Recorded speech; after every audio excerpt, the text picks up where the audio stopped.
கிறிஸ்துக்குள் அன்பு அடைக்கப்பட்ட அன்புக்குரிய சகோதரர்களே, யாவருக்கும் கிறிஸ்துக்கள் அன்பை வாழ்த்தின் தெரிவித்துக் கொள்கிறேன். தேவன் தாமே கிருபையா தந்த நாளுக்காக நன்றியோடு சோத்திருக்கிறேன். நம்முடைய யூடியூப் சேனலை ஃபாலோ பண்ணுற சகோதர சகோதரிகளுக்கு அன்பின் நல்வாழ்த்துக்கள். இன்றைக்கி என்ன பாடம் பார்க்க போகிறோம் பார்த்தீங்கன்னா, அன்புக்குரிய சகோதரர்களே, உண்மை உள்ள சீஷன் அப்படிங்கிறதான விஷயத்தை நம்ம பார்க்க போகிறோம். நம்ம வந்துக்கிட்டு நம்ம ஆண்டவராகிய இயேசு கிறிஸ்துவுக்கு 12 சீஷர்கள் இருந்தான்னு பார்க்கும். அதுக்கப்புறம் 70 சீஷர்களையும் தேர்ந்தெடுத்தான்னு பார்க்கும். அதுக்கப்புறம் உயிர்த்தெழுந்து பரமேறி போகும்னு சொல்கிறாரு. நீங்கள் உலகமெங்கும் போய் என்ன நீங்கள் ஞானஸ்தானம் கொடுத்து பிதாகுமார் பரிசுத்த ஞானஸ்தானம் கொடுத்து அது என்ன செய்கிறாங்க, மற்றவங்களும் சீஷராக்குங்க. அதாவது அவருடைய கற்பனையை கைக்குள்ற விஷயத்த சொல்கிறான்னு பார்க்கும். அப்போ கொடுத்து சீஷன் ஆக்குங்கள்ங்கிறான விஷயத்த அவர் சொல்கிறான்னு பார்க்கும். சீஷன் ஆக்குற விஷயம் என்னென்னா அவருடைய கற்பனையை கைக்குள்ற விஷயம்னு பார்க்கும். அதுதான் 12 சீஷர்களுக்கு ஒரு மாடலை அவர் 3 வருஷத்துக்குள்ள அவர் சொல்லி கொடுத்தாரு பார்க்கும். அதுக்கப்புறம் பார்த்திங்கன்னா அந்த ஊழியங்கள் இன்ன வரைக்கும் என்ன செய்கிறது அது நடந்துக்கிட்டு இருக்குன்னு பார்க்கும். அப்போ உண்மையுள்ள சீஷன் யாருங்கிறான விஷயத்த அவர் அவர் ஆண்டவராகிய இயேசு கிறிஸ்து சொல்லி காமிச்சார்னு பார்க்கும். நம்ம என்ன செய்யறோம் அதை கூட நம்ம படிக்கலாம் பார்க்கும். லூக்காஸ் விசேஷம் 17ஆம் அதிகாரம் 26, 27 வசனங்களை நம்ம சிற படிக்க போகிறோம் பார்க்கும். அதை கூட படிக்கலாம். அவர் சொல்கிறாரு, யாதொருவர் என்னிடத்தில் வந்து தன் தகப்பனையாவது தாயாவது மனைவியாட்டும் பிள்ளைகளாட்டும் சகோதர சகோதரியாட்டும் தன் ஜீவனை வெறுக்காவிட்டால் எனக்கு சீஷனாக இருக்க முடியாது அப்படிங்கிற விஷயத்தை அவர் சொல்கிறான்னு பார்க்கும். அப்போ இதை சொன்னவர் செஞ்சு காமிச்சிருக்காரா அப்படின்னு பார்த்தீங்கன்னா அவர் செஞ்சு காமிச்சிருக்காருன்னு பார்க்கும். இவர் நம்ம ஆண்டவராகிய இயேசு கிறிஸ்து அவர் என்ன பண்ணுறாருன்னு பார்த்தீங்கன்னா, இந்த ஊழியத்தில் 30 வயசு ஞானஸ்தானத்தை 3 வருஷம் ஊழியம் செய்கிறான்னு பார்க்கும். இப்படி இருக்கும் பட்சத்தில் பார்த்தீங்கன்னா அவர் நினைச்சிட்டாரு வீட்டை விட்டு ஊழியம் செஞ்சுக்கிட்டு இருக்காருன்னு பார்க்கும். அப்படி இருக்கும் பட்சத்தில் அவரோட தாயாரும் அவர் சகோதரர் அவரை பார்க்க வந்திருக்காங்கன்னு பார்க்கும். சீஷர்கள் அவங்கள்ட்ட சொல்கிறாங்க. அப்போ சொல்கிறாரு, அவர் யார் என் தாய், யார் என் சகோதரன் அப்படின்னு சொல்லி அவங்களோட சீஷர்களை பார்த்து சொல்கிறாரு. பிதாவின் சித்தம் செய்கிறீர்களே என்னுடைய தாயின் சகோதரன் ஆவார்கள் அப்படின்ட்டுருக்காரு. தாயின் சகோதரரும் ஆவார்கள்ங்கிறான விஷயத்தை அவர் சொல்கிறான்னு பார்க்கும். அப்போ போதகர் என்ன சொல்கிறாரு அதன்படி என்ன செஞ்சார், அவர் செஞ்சு காமிச்சார்னு பார்க்கும். அதன் பின்னாடி பார்த்தீங்கன்னா சீஷர்களும் என்ன செஞ்சாங்க அந்த மாதிரி பண்ணாமல் பார்க்கும். சீஷர்களுமே என்ன பண்ணுறான்னு பார்த்தீங்கன்னா அவங்க அந்த விஷயத்த செஞ்சு காமிச்சாங்க அப்படின்னு பார்க்கும். அப்போ சொல்கிறாங்க, நான் எல்லா வச்சு உங்களுக்கு பின்பற்றி வந்தோமே எங்களுக்கு என்ன கிடைக்குங்கிறான விஷயத்தையும் அவர் சொல்கிறான்னு பார்க்கும். அப்படின்னு பார்த்தீங்கன்னா அன்புக்குரிய சோசலே நம்ம நினைச்சிடப்படும் நம்ம அதை கூட நம்ம படிக்கலாம் பார்க்கும். மார்க்குஸ் விசேஷம் 10ஆம் அதிகாரம் 21, அதுக்கப்புறம் பார்த்தீங்கன்னா 27, 28, 29, 30 வாசிக்கலாம்.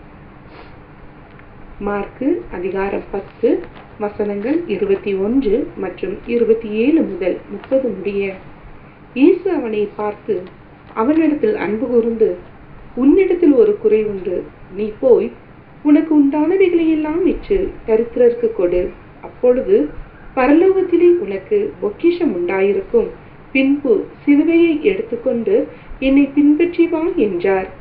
27 இயேசு அவர்களை பார்த்து, மனுஷரால் இது கூடாததுதான், தேவனால் இது கூடாததல்ல, தேவனாலே எல்லாம் கூடும் என்றார். 28 அப்பொழுது பேதுரு அவரை நோக்கி, இதோ நாங்கள் எல்லாவற்றையும் விட்டு உம்மை பின்பற்றினோமே என்று சொல்லத் தொடங்கினான்.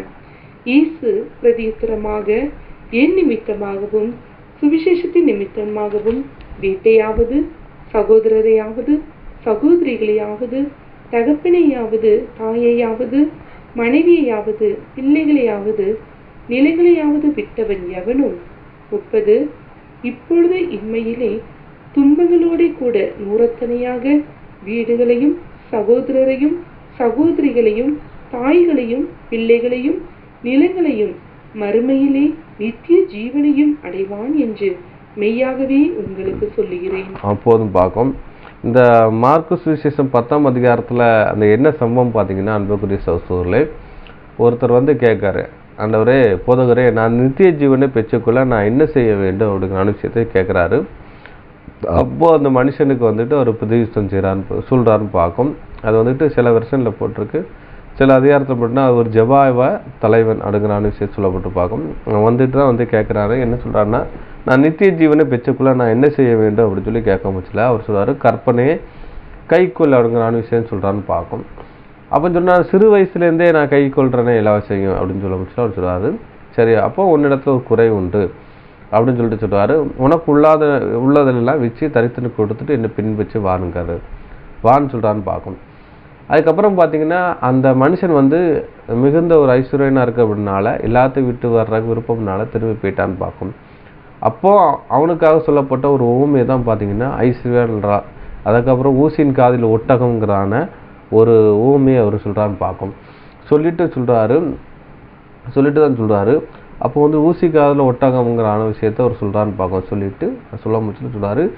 அப்போ வந்து அவங்க கேட்காங்க, அப்போ ஊசி காதில் ஒட்டகம் போகிற எளிதானால் ஐஸ்வர்யவான் பரலோக ராஜ்யத்து போது அரியுதுன்னு இருக்காரு. அப்போ இயேசு இவர்களை பார்த்து மனுஷனால் கூடாது தேவனால் கூடும் என்னன்னு சொல்லி சொல்கிறான்னு பார்க்கும். வந்து ஊசியின் காதில் ஒட்டங்கிறதான ஒரு சப்ஜெக்ட் நம்மளுடைய யூடியூப்பில் இருக்குது, நீங்கள் அதை கேட்டால் அது பிரயோஜனமாக இருக்குன்னு பார்க்கணும் அப்படின்னு சொல்கிறாரு. அப்பொழுது பேதுரு அவரை நோக்கி, நாங்களும் எல்லா விஷயம் விட்டு உண்மை பின்பற்றினோமே என்று சொல்ல தொடங்கினான். இந்த விஷயம் எங்கே இருக்குன்னு பார்த்தீங்கன்னா மத்தேயு 19ஆம் அதிகாரம் 27-28 வசனங்களையும் படித்தா இதே சம்பவம் இருக்குன்னு பார்க்கும்.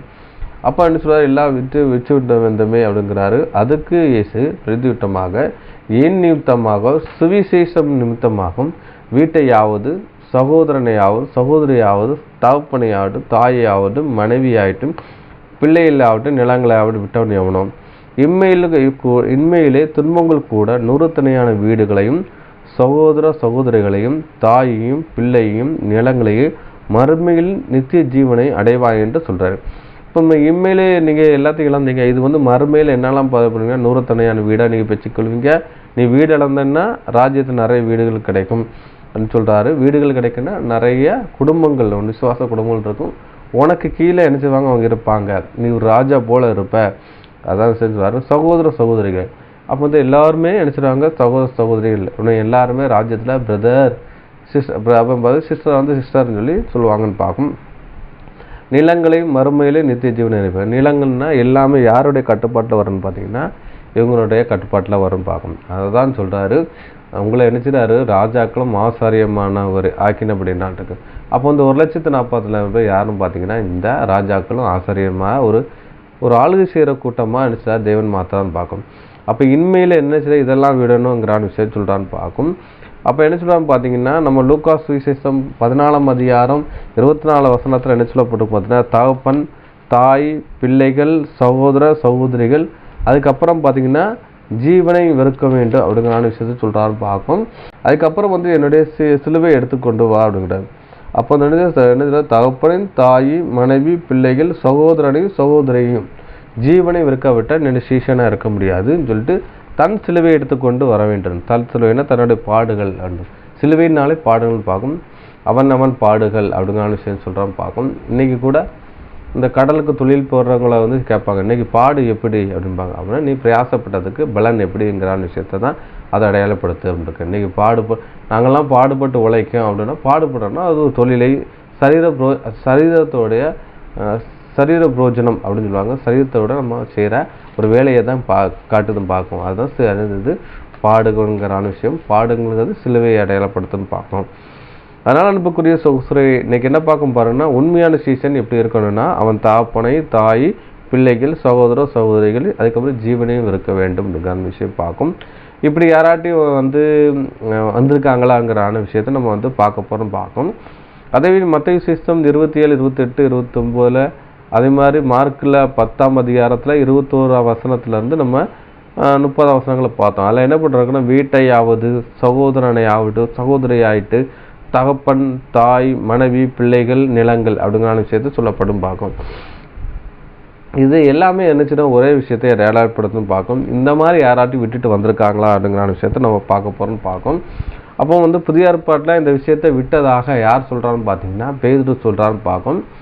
பேதுரு வந்துக்கிட்டு ஆனால் ஊழியத்தில் பாதையில் நினச்சிட்டார் மனைவி கொண்டு போகிறான்னு பார்க்கும். அதுக்கப்புறம் பார்த்தீங்கன்னா பேதுருடைய மாமியார் இருந்துட்டு காய்ச்சலாக இருக்காங்க, போய் சுகம் வச்சு அவர் வந்துட்டு சுகம் கொடுக்குறான்னு பார்க்கும். அப்போ வந்துட்டு ஊழியத்தின் பக்கத்துலேயும் மனைவி குடியிருப்புறாரு. அவருடைய மாமியார் காரியங்களை வந்துட்டு மாமியாருக்கு சுகம் இல்லை வந்து மாடாவரேசுக்கு பேசி சுகம் கொடுத்துருக்கான்னு பார்க்கும். அப்போ பேதுருடைய வாழ்க்கையில் நடந்த அவங்களுடைய லைஃப் ஸ்டைலை நம்மளுக்கு தெரியலன்னு பார்க்கும். அப்போ நமக்கு வந்துட்டு என்ன செய்யாது, ஒரு முன்மாதிரியான யாராட்டும் இருந்தாங்களா, அவங்களோட வாழ்க்கை ஸ்டைலை பார்த்துட்டு அவங்க இந்த மாதிரி விட்டுருக்காங்களா, தகப்பன் தாய் பிள்ளைகள் சகோதரிகள் விட்டுருக்காங்களா அப்படிங்கிற விஷயத்த நம்ம பார்க்கும். அப்படி நம்ம பார்க்க போகிற மனுஷன் யாருன்னு பார்த்தீங்கன்னா, பழைய ஏற்பாட்டில் வாழ்ந்த விசுவாசத்தின் தந்தை என்று அழைக்கப்பட்ட ஒரு ஆபிரகாமை குறித்து தான் பார்க்க போகிறோம். இவர் வந்துக்கிட்டு இந்த கேரக்டரில் உள்ள எல்லா விஷயங்களும் பண்ணியிருக்காருன்னு பார்க்கும். தகப்பன் இழந்திருக்காரு, தாய் அப்படிங்கிற விஷயம்னா அவர் தாய்ங்கிறது தாய் நாட்டை அடையாளப்படுத்து, அவங்க இழந்திருக்காரு. தாய் இழந்திருக்காருன்னா அவர் வந்துட்டு சின்ன விஷயத்தை இணைச்சிருப்பதான்னா அவர் தாய் இழந்துட்டாரு, பிள்ளைகளை இழந்திருக்காரு, சகோதரிகளையும் அதுக்கப்புறம் இழந்திருக்காருன்னு சொல்லி பார்க்குறோம். இதை ஒரு விஷயமா நினைச்சப்புறம் நம்ம வந்துட்டு உண்மை உள்ள சீசனாக யாரை பார்க்க போகிறோம்னு பார்த்தீங்கன்னா, ஆபிரகாமை முன்வைத்து அவருடைய வாழ்க்கையில் இந்த சம்பவங்கள் நடந்துதாருங்கிறான விஷயத்தை பார்க்க போகிறோம். அதை பார்த்து நம்ம என்ன பண்ண போகிறோம்னா, நம்மளுடைய வாழ்க்கையில் அவருடைய அடிச்சுடியில் நாம் என்ன செய்கிறோம், பின்பற்றலான்னு பார்ப்போம். அதை அப்போஸ்தலனாகிய பவுல் கூட என்ன சொல்கிறாருன்னு பார்த்தீங்கன்னா, நான் கிறிஸ்துவை பின்பற்றினது போல நீங்களும் கிறிஸ்துவை பின்பற்றுங்கள்ங்கிறான விஷயத்த சொல்கிறான்னு பார்க்கும். இதை தான் என்ன செய்றாங்க, பழைய ஏற்பாடு நடந்த சம்பவத்தை மேற்கோள் காட்டி இங்கே அப்போஸ்தலனாகிய பவுல் சொல்கிறான்னு பார்க்கும். அந்த அப்போஸ்தலர் நடபடியில் இருக்கும் 7ஆம் அதிகாரம் 2-4 வாசிக்கலாம். அப்போஸ்தலர் அதிகாரம் 7 வசனங்கள் 2-4 முடிய. அதற்கு அவன், சகோதரரே பிதாக்களே கேளுங்கள், நம்முடைய பிதாவாகிய ஆபிரகாம் காரான் ஊரிலே குடியிருக்கிறதற்கு முன்னமே மெசொப்பொத்தாமியா நாட்டிலே இருக்கும்போது மகிமையின் தேவன் அவனுக்கு தரிசனமாகி 3 நீ உன் தேசத்தையும் உன் இனத்தையும் விட்டு புறப்பட்டு நான் உனக்கு காண்பிக்கும் தேசத்துக்கு வா என்றார். 4 அப்பொழுது அவன் கல்தேயர் தேசத்தை விட்டு புறப்பட்டு காரான் ஊரிலே வாசம் பண்ணினான். அவனுடைய தகப்பன் மரித்த பின்பு அவ்விடத்தை விட்டு நீங்கள் இப்பொழுது குடியிருக்கிற இத்தேசத்திற்கு அவனை அழைத்து கொண்டு வந்து குடியிருக்கும்படி செய்தார். அப்போதும் பார்க்கும். இது அன்புக்குரிய சகோதரர்களே, இந்த சம்பவத்தை யார் சொல்கிறான்னு பார்த்தீங்கன்னா, அப்போஸ்தலன் பவுல் கிடையாது, ஸ்தேவான் இந்த காரியங்களை குறித்து என்ன பண்ணுறாரு, பிரதான ஆசாரியரை குறித்து இந்த காரியங்களை பேசுகிறான்னு பார்க்கும். ஜன கூட்டம் மத்தியில் நினைச்சாரு, பெரிய ஒரு சாப்டரை பேசுகிறாரு பார்க்கும். இது ஆபிரகாம்லேருந்து ஸ்டார்ட் ஆகி இஸ்ரவேல் ஜனங்களை குறித்து அப்படி பேசுகிறான்னு பார்க்கும். அப்போ சொல்கிறாரு, என்ன சொல்கிறான்னு பார்த்தீங்கன்னா, அதுக்கு கேளுங்கள், நம்முடைய பிதாவாகிய ஆபிரகாம் கானான் ஊரில் குடியிருப்பதற்கு முன்னே மெசொப்பொத்தாமியா நாட்டிலே இருக்கும்போது மகிமையின் தேவன் அவனுக்கு தரிசனமானார். நீ உன் தேசத்தையும் உன் இனத்தையும் விட்டு புறப்பட்டு உனக்கு காண்பிக்க தேசத்துக்கு வா என்றான். அப்பொழுது அவன் கல்தேயர் தேசத்தை விட்டு புறப்பட்டு கானான் ஊரில் வாசம் பண்ணினான் இருக்கு. அப்போ பார்த்தீங்கன்னா இதான் சொல்லியிருக்கு, இது சொல்லப்பட்டிருக்கு. அப்போ என்ன சொல்லுவார், ஒரு தேசத்தை இழக்கிறான்னு பார்க்கும். அப்போ தேவனுக்காக என்ன பண்ணுறான்னு பார்த்தீங்கன்னா, அவர் தேசத்தை இழந்திருக்காரு, தாய் தப்புன்னு இழந்திருக்கான்னு பார்க்கும். அதை கூட நம்ம படிக்கலாம். அப்படி இருக்கும் பட்சம் பார்த்தீங்கன்னா ஏதோ சூழ்நிலை இருக்குது. அப்போ என்ன செய்யணும், மெசொப்பொத்தாமியா அப்படிங்கிற விஷயம் சொல்லப்பட்டிருக்கு. இந்த மெசொப்பொத்தாமியாவில் தேவன் தரிசனமானாருங்கிற விஷயம் சொல்லப்பட்டிரும் பார்க்கும். அதுக்கப்புறம் பார்த்தீங்கன்னா அவர் கானான் தேசத்து, அதுக்கப்புறம் பார்த்தீங்கன்னா மெசொப்பொத்தாமியார் பெரிய ஒரு லேண்டு. அதில் பார்த்தீங்கன்னா அவர் முதல் அழைப்பு எங்கே இருக்கும் பார்த்தா ஊர் என்ற கல்தேர் தேசத்தில் தான் ஒரு அழைப்பு இருக்குன்னு பார்க்கும். அதுக்கப்புறம் பார்த்தீங்கன்னா ஆரான்லேருந்து 2வது ஒரு விஷயம் அழைக்கிறான்னு பார்க்கும். அதை தான் இங்கே மெசொப்பொத்தாமியாங்கிறான விஷயம் சொல்லப்படுதுன்னு பார்க்கும். அதை கூட நம்ம படிக்கலாம். ஆதியாகமம் 15ஆம் அதிகாரம் 7ஆம் வசனம் படிக்கலாம். ஆதியாகமம் அதிகாரம் 15 வசனம் 7. பின்னும் அவர் அவனை நோக்கி, இந்த தேசத்தை உனக்கு சுதந்திரமாக கொடுக்கும் பொருட்டு உன்னை ஊர் என்கிற கல்தேயருடைய பட்டணத்திலிருந்து அழைத்து வந்த கர்த்தர் நானே என்றார். போதும் பார்க்கும். அப்போ ஊர் என்ற கல்தேயர பட்டணத்திலிருந்து அழைத்து வந்தேன் அப்படிங்கிற விஷயத்த அவர் சொல்றான்னு பார்க்கும். இந்த பார்க்குறீங்களா, அந்த ஊர் பாபிலோன், மேரி, அதுக்கப்புறம் ஆரான், அதுக்கப்புறம் பார்த்தீங்கன்னா தமஸ்கஸ், அதுக்கப்புறம் பார்த்தீங்கன்னா இங்கே அந்த வழியாக எங்கே போகிறான்னு பார்த்தீங்கன்னா கானான் தேசத்துக்கு போகிறான்னு பார்க்கும். அப்போ அந்த ஊருங்கிறான தேசம் பார்த்தீங்கன்னா இங்கே இருக்குது, ஆரானுங்கிறான விஷயம் அங்கே இருக்குன்னு பார்க்கும். இப்போ ஊருகின்ற அந்த தேசத்தில் தான் தேவன் என்ன பண்ணுறான்னு பார்த்தீங்கன்னா அவருக்கு தரிசனமாகி அப்போ கானான் தேசத்துக்கு போகுங்கிறான விஷயம் சொல்கிறான்னு பார்க்கும். அவரை தகப்பனை கூட்டிக்கிட்டு என்ன செய்கிறாரு பார்த்தீங்கன்னா, அவர் என்ன செய்கிறாருன்னா அங்கே ஆரானுக்கு போகிறார். இப்போ ஷார்ட்கட்டில் என்ன செய்யலாம் பார்த்தீங்கன்னா இங்கே பேர்லாம் பார்க்கும். ஆனால் இங்கே பார்த்தீங்கன்னா ஊருங்கிறது இங்கே இருக்குது, ரெட் கலரில் இருக்குல்ல, அது ஊருங்கிறது. அந்த ஆரானுங்கிறதான அந்த ரெட்டு ஒரு பாயிண்ட் இருக்குல்ல, அது ஆரானு. அங்கே ஆரானுக்கு போய் அதுக்கப்புறம் கானானுக்கு போகிறான்னு பார்ப்போம். இப்போ வந்துக்கிட்டு என்னென்னா அந்த ஊருங்கிறதான இடத்துல இருந்து அவரோட குறுக்கு வழியாக போனீங்கன்னா அது எங்கே இருக்குன்னு பார்க்குறது தெற்க இருக்குது. தெற்க போக வேண்டியிருக்கும். போனால் ஷார்ட்டாக போயிடலாம். இவர் வந்து ஆரானுக்கு போகிறார் பாருங்களா. ஆரான் போகிற டிஸ்டன்ஸ்லேயே அந்த தொலைவுக்கும் இந்த தொலைவுக்கும் ஊர் என்ற கானான் தேசம் போகிற டிஸ்டன்ஸ் ஒன்று தான் பார்க்கும். ஆனால் இவர் என்ன பண்ணுறாரு பார்த்தீங்கன்னா ஊர் என்ற கல்தேரு தேசத்தில் இருந்து ஆரானுக்கு போகிறான்னு பார்க்கும். ஏன் போகிறான்னு பார்த்தீங்கன்னா தேவன் சொல்லியிருக்காரு, உன் தகப்பனையும் எல்லாத்தையும் நிலத்தையும் விட்டு நான் உனக்கு காண்பு தேசத்தை விட்டு வான்னு சொல்கிறாரு. இவரோட தகப்பன் யார்கிட்ட இருக்கான்னு பார்த்தீங்கன்னா இங்கே வந்துட்டு அபிரகாம்கிட்ட இருக்கான்னு பார்க்கும். ஆரானில் யார் இருக்கான்னு பார்த்தீங்கன்னா ஆரானில் வந்துட்டு பார்த்தீங்கன்னா அவருடைய சகோதரன் இருக்கான்னு பார்க்கும். சகோதரன் இடத்துல ஒப்படைக்க வேண்டும். ஒப்படைச்சிட்டு என்ன பண்ணுறா பார்த்தீங்கன்னா அந்த கானான் தேசம் போகணுன்னு பார்க்குறாரு. அதான் பார்த்தீங்கன்னா அவர் வந்துட்டு இந்த ஊர் தேசத்துக்கு போய் கானான் தேசத்துக்கு போய் ஒப்படைச்சிட்டு அவர் என்ன போகிறான்னு பார்க்கும். அந்த கானான் தேசத்தில் போச்சுல பார்த்தீங்கன்னா வந்துட்டு அங்கே மறைக்கிறான்னு பார்க்குறோம். அதனால் அங்கே கொஞ்சம் ஸ்டே பண்ண வேண்டியதாக இருக்குது. அப்போ அங்கே தேவன் மறுபடியும் தரிசனமாகி நான் உனக்கு காண்பிக்க தேசத்தில் போகுன்னு சொல்கிறாரு. அவர் போகிறான்னு பார்க்கும். அப்போ பார்த்தீங்கன்னா முதல்ல ஊருங்கிறதான ஒரு பாயிண்ட் இருக்குது, சிவப்பு புள்ளி இருக்குது. ரெண்டாவது பாபிலோன், அதுக்கப்புறம் மேரி, அதுக்கப்புறம் பார்த்தீங்கன்னா ஆரான் இருக்குது. 4வது பாயிண்ட்டு. அந்த 4வது பாயிண்டில் தான் இங்கே இருக்குன்னு ஆரான் இருக்குது. அங்கே போய் தன் தகப்பனை அங்கே வந்து விட்றாருன்னு பார்க்கும். விட்டுட்டு அவர் வந்து அங்கே போய் சேர்றதுக்குள்ள அவர் தகப்பனை மறைச்சிடாரு. அதனால் கொஞ்சம் ஸ்டே பண்ண வேண்டியிருக்கு. அங்கேருந்து என்ன பண்ணுறாரு பார்த்தீங்கன்னா அங்கேருந்து திருப்பி எங்கே போகிறாருன்னு பார்த்தீங்கன்னா கானான் தேசத்துக்கு போகிறான்னு பார்க்கும். அதை கூட நம்ம என்ன செய்யறோம் படிக்கலாம்னு பார்க்கும். அவன் பார்த்தீங்கன்னா இதான் ஒரு சூழ்நிலை இருக்குன்னு பார்க்கும். அப்போ வந்துட்டு ஆதியாகமம் 11ஆம் அதிகாரம் 31ஆம் வசனம் படிக்கலாம். ஆதியாகமம் அதிகாரம் 11 வசனம் 31. தீராகு தன் குமாரனாகிய ஆபிராமையும் ஆரானுடைய குமாரனும் தன் பேரனுமாயிருந்த லோத்தையும் தன் குமாரன் ஆபிராமுடைய மனைவியாக தன் மருமகள் சாராயையும் அழைத்து கொண்டு அவர்களுடனே ஊர் என்கிற கல்தேயருடைய பட்டணத்தை விட்டு கானான் தேசத்துக்கு போக புறப்பட்டான். அவர்கள் ஆரான் மட்டும் வந்தபோது அங்கே இருந்து விட்டார்கள். போதும். அங்கே இருந்துட்டான்னு பார்த்தீங்கன்னா அங்கே வந்துட்டு ஒரு சகோதரர் இருக்கான்னு பார்க்கும். அதனால என்ன பண்ணுறாரு அங்கே வந்துட்டு அவர் இருக்கிறான்னு பார்க்கும். ஏன்னா ஒப்படைக்கான்னு பார்க்கும். தேராக வந்துட்டு அங்கே மறிக்கிறான்னு பார்க்கும். அவன் பார்த்தீங்கன்னா தேராக ஆயுஸ் நாட்களில் 205 வருஷம் இருந்தார் பார்க்கும். தேராக ஆரானிலே மறித்தான். இந்த ஆரானில் மறிக்கிறனால என்ன செய்ய பார்த்தீங்கன்னா அவர் வந்து அவர் வந்து சுகமீனமாக போகிறாரு. அதனால் பார்த்தீங்கன்னா அங்கே விட வேண்டிய சூழ்நிலையாக இருக்குன்னு பார்க்கும். இப்போ பார்த்தீங்கன்னா வந்துட்டு அபிரகாமுக்கு வந்துக்கிட்டு பார்த்தீங்கன்னா ஒரு அண்ணன் இருக்கிறாரு, நாகோர் இருக்கார். இந்த நாகோர் யாரும் பார்த்தீங்கன்னா நாகோருடைய மனைவி பில்கால் என்று பெயர். இவள் ஆரோனுடைய குமாரத்தி. ஆரோனுடைய குமாரத்தின்னு பார்க்கும். இவருடைய தம்பி தான் யாரும் பார்த்தீங்கன்னா லோத்துன்னு பார்க்கும். அப்போ பார்த்தீங்கன்னா அந்த ஆரான் பில்காலுக்கும் இஸ்பாலுக்கும் தகப்புன்னு சொல்லிருக்கு. இப்போ இவங்க தான் எங்கே இருக்கான்னு பார்த்தீங்கன்னா நாகோருடைய மனைவி பில்கால் எங்கே இருக்காங்க பார்த்தீங்கன்னா அவங்க குடும்பமாக எங்கே இருக்காங்கன்னா ஆரானில் இருக்காங்க. இந்த ஆரானில் வந்துட்டு தகப்பனை ஒப்படைச்சிட்டு போகிறதுக்காக தான் அங்கே வாரான்னு பார்க்கும். வர முச்சில் தான் என்ன பண்ணுற பார்த்தீங்கன்னா இந்த மாதிரி சூழ்நிலை இருக்குன்னு பார்க்கும். அப்போ ஊர் என்ற கல்தே தேசத்துலேருந்து ஆரானுக்கு வர்றதுக்கு பார்த்தீங்கன்னா 600 மைல்னு பார்க்கும். அது வந்துட்டு கிலோமீட்டராக கன்வெர்ட் பண்ணி பார்க்கும்போது பார்த்தீங்கன்னா 960 பார்க்கும். ஆரான்லேருந்து அதுக்கப்புறம் ஆரான்லேருந்து கானான் தேசத்துக்கு போகிறாங்க. அது பார்த்தீங்கன்னா 350 மைல்னு பார்க்கும். அது வந்துட்டு 560 கிலோமீட்டர் பார்க்கும்.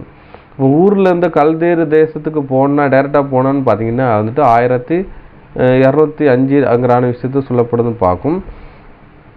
1225 அப்படிங்கிற ஒரு ஷார்ட்கட் இருக்குன்னு பார்க்கும். அதுக்கப்புறம் நம்ம பார்த்தோம்ல இங்கே அதாவது ஊரில் இருந்த கல்தேசப்பட்டு அந்த ஷார்ட் ரூட்டு அதாவது கிராஸில் போனீங்கன்னா 1125 தான் வரும்னு பார்க்கும். ஆனால் இவங்க என்ன பண்ணுறாங்கன்னா ஆரானுக்கு எங்கேருந்து ஊர்லேருந்து ஆரானுக்கு போய் ஆரான்லேருந்து எங்கே போகிறாங்க கானான் தேசத்துக்கு போகிறாங்க பார்க்கும். அங்கே போகிறனால பார்த்தீங்கன்னா 1600 கிலோமீட்டர் போக வேண்டிய சூழ்நிலையாக இருக்கும். எக்ஸ்ட்ரா எவ்வளோ போக வேண்டியிருக்குன்னா ஒரு 640 கிலோமீட்டர் என்னச்சுது ஒரு 600 கிலோமீட்டர் ட்ராவல் பண்ணி போக வேண்டிய ஒரு சூழ்நிலையாக இருக்குன்னு பார்க்கும்.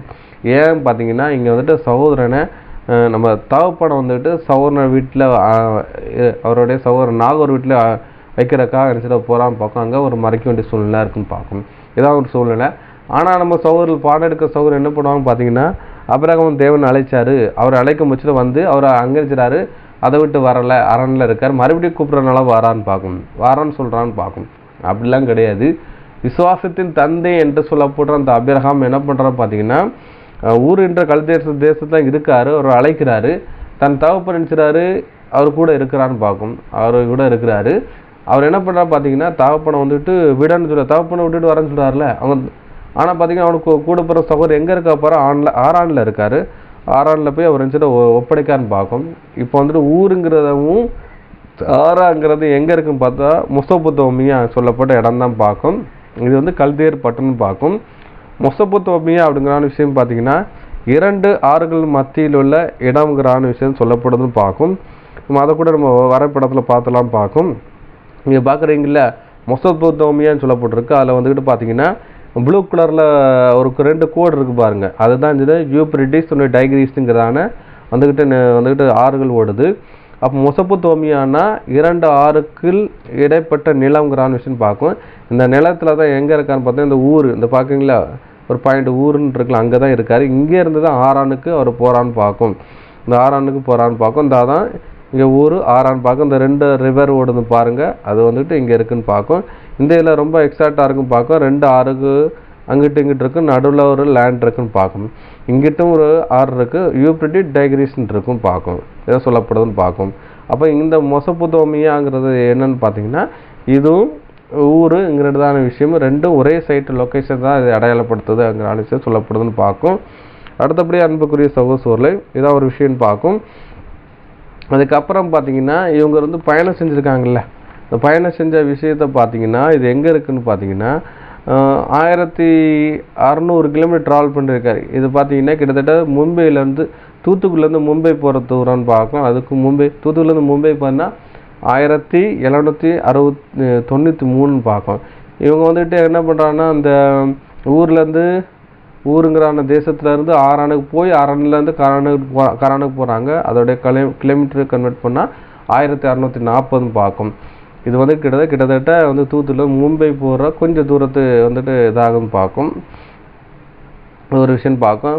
இப்போ பார்த்தீங்கன்னா அந்த ஊர்லேருந்து கானான் தேசத்துக்கு போகணுன்னு பார்த்தீங்கன்னா இந்த 1640 கிலோமீட்டர் நீங்கள் வந்துட்டு ஒரேடியாக நீங்கள் ட்ராவல் பண்ணணுன்னு பார்த்தீங்கன்னா கிட்டத்தட்ட வந்துட்டு ஒரு பார்த்தீங்கன்னா ஒரு 15 நாளில் பார்த்தீங்கன்னா தொடர்ந்து நடந்தீங்கன்னா நிச்சயத்தை அங்கே போய் சேர்ந்தலாம் பார்க்கும். ஆனால் இவங்க அதிக ஒரு காலப்பகுதி இவங்க எடுத்துக்கொண்டான்னு பார்க்கும். இப்போ ஆரானில் யார் இருக்காங்கன்னா ஒரு சகோதரர் இருக்கிறாரு. அதனால் வந்துட்டு அங்கே இருக்க வேண்டிய ஒரு சூழ்நிலையாக இருக்குன்னு பார்க்கும். அதுக்கப்புறம் பார்த்தீங்கன்னா அந்த ஆரானில் இருக்கும்போது தான் தேவன் வந்துட்டு ஒரு மறுபடியும் நினச்சிடாரு போக சொல்கிறான்னு பார்க்கும். அதை கூட படிக்கலாம். ஆதியாகமம் 11:31 பார்த்தாச்சு. ஆதியாகமம் 12ஆம் அதிகாரம் 1 to 5 வரை வாசிங்க. ஆதியாகமம் அதிகாரம் 12 வசனங்கள் 1 முதல் 5 முடிய. கர்த்தர் ஆபிரகாமை நோக்கி, நீ உன் தேசத்தையும் உன் இனத்தையும் உன் தகப்பனுடைய வீட்டையும் விட்டு புறப்பட்டு நான் உனக்கு காண்பிக்கும் தேசத்துக்கு போ. 2 நான் உன்னை பெரிய ஜாதியாக்கி உன்னை ஆசீர்வதித்து உன் பேரை பெருமைப்படுத்துவேன், நீ ஆசீர்வாதமாய் இருப்பாய். 3 உன்னை ஆசீர்வதிக்கிறவர்களை ஆசீர்வதிப்பேன், உன்னை சபிக்கிறவனை சபிப்பேன், பூமியிலுள்ள வம்சங்கள் எல்லாம் உனக்குள் ஆசீர்வதிக்கப்படும் என்றார். 4 கர்த்தர் ஆபிரகாமுக்கு சொன்னபடியே அவன் புறப்பட்டு போனான். லோத்தும் அவனோட கூட போனான். ஆபிரகாம் ஆரானை விட்டு புறப்பட்ட போது 75 வயதுள்ளவனாயிருந்தான். 5 ஆபிரகாம் தன் மனைவியாகிய சாராயையும் தன் சகோதரனுடைய குமாரனாகிய லோத்தையும் தாங்கள் சம்பாதித்திருந்த தங்கள் சம்பத் எல்லாவற்றையும் ஆரானிலே சவதரித்த ஜனங்களையும் கூட்டிக் கொண்டு அவர்கள் கானான் தேசத்துக்கு புறப்பட்டு போய் கானான் தேசத்தில் சேர்ந்தார்கள். பார்க்கும். இப்போ பார்த்தீங்கன்னா என்ன சொல்ல போனால் இங்கே ஆரானை விட்டு புறப்படும் போதுல அவருக்கு 75 வயதாக இருக்குன்னு பார்க்கும். அப்போ எங்கன்னா இந்த எங்கேருந்து பார்த்தீங்கன்னா அந்த ஊருன்ற கல்தேர் பட்டணத்துலேருந்து ஆரானுக்கு போகிறான்னு பார்க்கும். ஒரு 600 கிலோமீட்டர் ட்ராவல் பண்ணி போகிறாரு. அப்போ 600 மைலுங்கிறது 960 கிலோமீட்டரை அடையாளப்படுத்துன்னு பார்க்கும். வந்துட்டு ஆரானில் இருக்கிறான்னு பார்க்கும். ஆரானில் இருந்துட்டு அங்கேருந்து அவர் கிளம்புறா பார்க்கும். அங்கே ஆரான்லேருந்து கானான் தேசத்துக்கு போகிறோன்னா 350 மைல்னு பார்க்கும். கிலோமீட்டரை கன்வெர்ட் பண்ண முடிச்சு பார்த்தீங்கன்னா 560 பார்க்கும். இப்போ வந்துட்டு இந்த ஆரான்லேருந்து கானான் தேசத்துக்கு அவர் ட்ராவல் பண்ணுறோம். அப்போ பார்த்தீங்கன்னா 560 கிலோமீட்டர் ட்ராவல் பண்ண வேண்டிய சூழ்நிலை இருக்குன்னு பார்க்கும். இப்போ பார்த்தா இங்கே ஒரு விஷயம் சொல்லப்படுது எப்படின்னா, கர்த்தர் வந்துட்டு ஆபிரகாமுக்கு கர்த்தர் ஆபிரகாமுக்கு சொன்னபடி அவன் புறப்பட்டு போனான், லோத்தையும் அவன் கூட புறப்பட்டு போனான். அப்போ வந்துட்டு லோத்தையும் கூப்பிட்டு போகிறார். ஏன்னா அவர் வந்துட்டு சிங்கிளாக தான், அவர் கணவன் மனைவியாக தான் போகிறாங்க, ஒரு பிள்ளை கிடையாது. இன்னொன்று பார்த்தீங்கன்னா மனைவி ரொம்ப அழகாக இருக்காங்க. சப்போஸ் வந்துட்டு மனைவியை யாராட்டி இச்சித்து எடுத்துக்கொண்டு வந்துட்டு நம்மளை வந்துட்டு நம்மளை கேப்சர் பண்ணிடக்கூடாதுக்காக அவர் கூட என்ன பண்ணுறான்னு பார்த்தீங்கன்னா வந்துட்டு அவரோட சகோதர புத்திரனை கூப்பிட்டு வரான்னு பார்க்கும். அப்போ வந்துட்டு சகோதர புத்திரனை வேறு யார்கிட்டையும் கொடுக்க முடியாது பார்க்கும். ஏன்னா இந்த ஆரோனுடைய இந்த லோத்துடைய சகோதரியை தான் யார் கூட்டுங்கன்னா அவருடைய அண்ணன் கட்டியிருக்கான்னு பார்க்கும். அதனால் இவர் என்னச்சிடோ துணைக்கு என்னச்சிடோ கொண்டு வரான்னு பார்க்கும். இவருக்கு திருமணம் ஆகலான்னு பார்க்கும். அந்த டைமில் இப்படி ஒரு சூழ்நிலை இருக்குது. அப்படி இருக்கும்போது வராங்க. அதுக்கப்புறம் பார்த்தீங்கன்னா ஆபிரகாம் தன் மனைவியாகி சாராளை தன் சகோதரன் குமாரனாகிய லோத்தையும் தங்கள் சம்பாதித்த சம்பத்தியெல்லாம் ஆரானில் சவதரித்த ஜனங்களை கூட்டிக் கொண்டு கானான் தேசத்துக்கு போகிறாங்க. இப்போ இவர் வந்துட்டு பூர்வீக ஊர் வந்துட்டு ஊர் தேசம்தான், கல்தேய தேசம். ஆனால் ஆரான்ங்கிறது என்ன பார்த்தீங்கன்னா, ஆரான்ங்கிறது ஒரு அண்ணன் ஒரு நாகூருடைய ஊர் தான் ஆரான் பார்க்கும். இப்போ இவர் ஆரானில் இருந்தாரா இல்லைன்னா ஊருங்கிற விஷயம் இருந்தாரா பார்த்தீங்கன்னா ஊரில் தான் இருந்தார். ஊருங்கிறது என்ன பார்த்தீங்கன்னா ஒரு பணக்கார சிட்டியும் பார்க்கும். அப்போ அந்த ஊரில் பார்த்தீங்கன்னா பெரிய பெரிய ஆட்கள் இருக்கிற ஒரு சூழ்நிலை பார்க்கும். அந்த சூழ்நிலைக்குன்னு பார்க்கும். ஆனால் வந்துட்டு பார்த்தீங்கன்னா இங்கே அப்போ ஆரானில் சவதரித்த அப்படின்னு தான் சொல்லப்பட்டிருக்கு. அப்போ ஊரில் சவதரித்தன்னு சொல்லிருக்கலாம், ஆரான் இருக்குது. சில இடத்துல ஆரானா மென்ஷன் பண்ணும்போது மொசப்புத்தோமியான்னு சொல்லியிருக்கும். அப்போ வந்து ஆரானுங்கிறதான விஷயம் சொல்லும்போது பார்த்தீங்கன்னா மொசப்புத்தோமியால் சவதரித்த அப்படிங்கிறான விஷயத்த சொல்லப்படும் பார்க்கும். அதனால தான் இங்கே ஒரு விஷயம் இருக்குன்னு பார்க்கும். இந்த ஆரானும் மொசப்புத்தோமியா ரெண்டும் ஒன்று தான். மொசப்புத்தோமியால் தான் எது இருக்குன்னு பார்த்தீங்கன்னா ஊருங்கிற கல்தேய தேசத்தில் இருக்குன்னு பார்க்கும். கல்தேய தேசம்னா இந்த மொசப்புத்தோமியா அந்த ஃபுல்லாகவே இதை அடையாளப்படுத்தும் பார்க்கும். இந்த ஆரஞ்சு கலரில் இருக்குல்ல, இது எல்லாமே இந்த லேண்டு ஃபுல்லாமே எதை அடையாளப்படுத்தும் பார்த்தீங்கன்னா ஒரு மொசப்புத்தோமியா தான் அந்த விஷயம் பார்க்கும். இந்த இருக்கிற ஆரஞ்சு கலர் எல்லாமே எதுனா மொசப்புத்தோமியா, அதாவது கல்தியர் பட்டணத்தை அடையாளப்படுத்துன்னு பார்க்கும். அதான் விஷயம் சொல்லப்பட்டிருக்கும் பார்க்கும். அடுத்தபடி அன்புக்குரிய சகோதரர்களே, ஏன் அந்த ஆரானில் இருந்தார் பார்த்தீங்கன்னா அவங்க வந்துட்டு தகப்பன் இறந்தனால கொஞ்சம் அங்கே இருக்க வேண்டிய சூழ்நிலை இருக்குன்னு பார்க்கும். ஏன்னா அவர் முன்னாடிலாம் பார்த்தீங்கன்னா ஒரு மனிதன் இறந்தால் வந்துட்டு துக்கம் கொண்டாடுவாங்கன்னு பார்க்கும். அப்படி பார்க்கும்போது பார்த்தீங்கன்னா யாக்கோப் வந்துட்டு மரிச்சிருவான்னு பார்க்கும். அப்போ வந்து 70 நாள் துக்கம் கொண்டாடுறான்னு பார்க்கும். நம்ம படிக்க போகிறோம். அதுக்கப்புறம் பார்த்தீங்கன்னா மோசையை வந்துக்கிட்டு அவர் மறிக்கிறாரு. அதுக்கப்புறம் அப்போ 30 நாள் துக்கம் கொண்டாடுறாங்க. இது எங்கே இருக்குன்னு பார்த்தீங்கன்னா உபாகம் 34:8 இருக்குது. அதே மாதிரி ஆரோன் அவரும் ஒரு மறிக்கிறாரு. அப்போ 30 நாள் துக்கம் கொண்டாடுறாங்கன்னு பார்க்கும். அது என்னாகமத்தில் 20-29 இருக்குன்னு பார்க்கும். அதனால தான் கிறிஸ்தவர்கள் பார்த்தீங்கன்னா இந்த ஆர்சி சகோதரெல்லாம் பார்த்தீங்கன்னா இறந்து 30 நாள் நினச்சிடுவாங்க, துக்கம் கொண்டாடுவாங்கன்னு பார்க்கும். அதுக்கப்புறம் தான் அந்த ஒரு 30 நாள் கழிச்சதுக்கப்புறம் அந்த துக்கம் நீங்கிறதுக்காக நினச்சிடுவாங்கன்னா கோயிலில் வந்து ஒரு பூஜை வச்சு அதை முடிப்பாங்கன்னு பார்க்கும். அதுக்கப்புறம் தான் கல்லறைக்கு போய் அந்த விஷயங்கள் பண்ணுவான்னு பார்க்கும். அது ஒரு விஷயம் பார்க்கும். இது எங்கேருந்து வந்ததுன்னு பார்த்தீங்கன்னா இந்த வேதாகமத்தில் இருந்தால் வந்து 30 நாள் துக்கம் கொண்டாட இங்கேருந்து வந்துட்டு பார்க்கும். அப்போ வந்து மோசே ஆரோனுக்கு முன்னாடி ஜீவிச்சவங்க பார்த்தீங்கன்னா யாக்கோப்புன்னு பார்க்கும். அவங்க தான் முற்பிதாக்கு தகப்புன்னு பார்க்கும். இவங்க டைமில் பார்த்தீங்கன்னா துக்கம் கொண்டாடுற பார்த்தீங்கன்னா 70 நாள் அந்த டைம்லாம் கொண்டாடுறாங்கன்னு பார்க்கும். அதனால தான் பார்த்தீங்கன்னா ஒரு லாங் டைம் பீரியட்னு பார்க்கும். ஒரு 2 மாதத்துக்கு மேலே என்ன பண்ணுறாருன்னா ஆரானில் வந்து ஸ்டே பண்ணிடுறாரு. அவங்க அப்பா இறந்த துக்கத்தில் அங்கே இருந்தான்னு பார்க்கும். அப்போ தேவன் வந்து அங்கே அப்போ சொல்கிறான்னு பார்க்கும். அதை நம்ம கூட படிக்கலாம் ஆதி ஆகமத்தில். அது போக இன்னொரு விஷயம் படிக்கும்போது பார்த்தீங்கன்னா நம்ம படித்தோம், அதாவது ஆதியாகமம் 12ஆம் அதிகாரம் 5ஆம் வசனத்தில் என்ன படித்தோம் பார்த்தீங்கன்னா ஆரானில் சவதரித்த ஜனங்களையும் கூட்டிக் கொண்டு கானான் தேசத்துக்கு போனான். அதாவது நினச்சிடாது அதுக்கப்புறம் தங்கள் சம்பாதித்த சம்பத்தையும் ஆரானில் சவதரித்தார். அப்போ அவர் குடியிருந்தது வந்துட்டு ஆரான்னு பார்க்கும். அந்த சம்பத்து என்றால் என்ன, சம்பாத்தியம் என்ன என்றாலுங்கிறான விஷயத்தை திருவெழுத்தில் படித்தோம்னா நம்ம கொஞ்சம் புரியுன்னு பார்க்க படிச்சிடலாம். தொடக்க நூல் அதிகாரம் 12 வசனம் 5.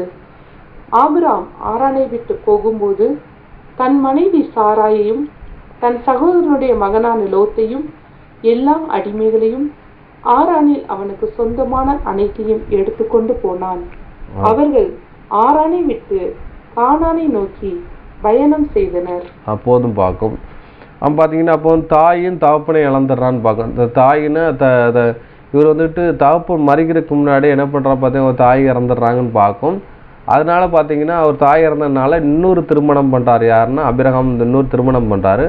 அவங்களுக்கு பிறந்த மகள் தான் யாருன்னு பார்த்தீங்கன்னா ஆபிரகாம் மனைவி சாராள்னு பார்க்கும். அதே மாதிரி பார்த்தீங்கன்னா ஆபிரகாமுடைய அப்பா இறக்கறதுக்கு முன்னாடியே பார்த்தீங்கன்னா ஆரான்கிறதான ஒருத்தர் இறந்துறான்னு பார்க்கும். ஆரான் யாருன்னு பார்த்தீங்கன்னா லோத்துடைய தகப்பன் பார்க்கும். அதனால் பார்த்தீங்கன்னா அவன் லோத்துடைய சகோதரி யாருக்கு கொடுப்பான்னு பார்த்தீங்கன்னா ஆபிரகாம் அண்ணன் யார் பார்த்தீங்கன்னா நாகோர் இருப்பார், அவருக்கு திருமணம் செய்ய கொடுத்துருப்பான்னு பார்க்கும். எல்லாமே நினச்சிடுவாங்கன்னா அந்த உள்ளுக்குள்ளேயே நினச்சிடுவாங்க கெட்டி கொடுத்துருவான்னு பார்க்கும். இதே வழக்கம் தான் பார்த்தீங்கன்னா இன்றைக்கி முஸ்லீம் கூட செய்கிறாங்கன்னு பார்க்கும். என்னென்னா சித்தப்பா வீட்டில் அந்த உடன்பிறப்பில் வந்துட்டு திருமணம் செய்கிற வழக்கம் இங்கே இருக்குதுன்னு பார்க்கும். பழைய ஏற்பாடில் இருக்குது. இந்த ஃபாலோவில் தான் என்ன செய்வாங்க இந்த முஸ்லீம்லாம் பண்ணுறாங்க அப்படின்னு சொல்கிறாங்கன்னு பார்க்கும். இப்படி ஒரு சூழ்நிலை இருக்குதுன்னு பார்க்கும். அப்படி பார்த்தீங்கன்னா அன்புக்குரிய ஏதோ ஒரு சூழ்நிலை. அதுக்கப்புறம் பார்த்தீங்கன்னா இப்போ நமக்கு ஒரு டவுட் ஆயிரும். என்ன டவுட்டாக இருக்குன்னா அந்த ஆரானில் இருந்தாரா இல்லைன்னா வந்துட்டு ஊரில் இருந்தாலும் ஒரு டவுட்டை நம்ம கிளியர் பண்ணலாம். மெசொப்பொத்தேமியா ஆரானு ஒன்று தான் பார்க்கும். அந்த ஆரானுங்கிறது பதான் ஆரான் அப்படிங்கிற விஷயம் சொல்லப்படுதுன்னு பார்க்கும். நம்ம அதை கூட நம்ம நினச்சி தான் படிச்சிடலாம்னு பார்க்கும். அதுக்கு முன்னாடி பார்த்தீங்கன்னா வந்துட்டு ஏன் வந்துட்டு இவ்வளோ நாள் டிலே, ஏன்னா அந்த ஆரானில் இருக்கும்போது தகப்பன் இறந்துறாரு. அதனால வந்துட்டு ஒரு 70 நாள் துக்கம் கொண்டாடுறதுனால அவர் வந்துட்டு அங்கேருந்து ஒரு டிலே ஆகிற சூழ்நிலையாக இருக்குது பார்க்கும். இதை வந்துட்டு எங்கே படிக்கலாம்னு பார்த்தீங்கன்னா யாக்கோபோட சம்பவத்தில் நம்ம படிச்சுட்டு போகலான்னு பார்க்கும். ஆதியாகமம் 50ஆம் அதிகாரம் 1-3 வசனங்கள் படிக்கலாம். ஆதியாகமம் அதிகாரம் 50 வசனங்கள் 1 முதல் 3 முடிய. அப்பொழுது யோசேப்பு தன் தகப்பனுடைய முகத்தின் மேல் விழுந்து அழுது அவனை முத்தம் செய்தான். 2 பின்பு தன் தகப்பனுக்கு சுகந்த வர்க்கமிடும்படி யோசேப்பு தன் ஊழியக்காரராகிய வைத்தியருக்கு கட்டளையிட்டான். அப்படியே வைத்தியர் இஸ்ரவேலுக்கு சுகந்த வர்க்கம் இட்டார்கள். 3 சுகந்த வர்க்கமிட 40 நாள் செல்லும். அப்படியே அந்த நாட்கள் நிறைவேறின. எகிப்தியர் அவனுக்காக 70 நாள் துக்கம் கொண்டாடினார்கள்.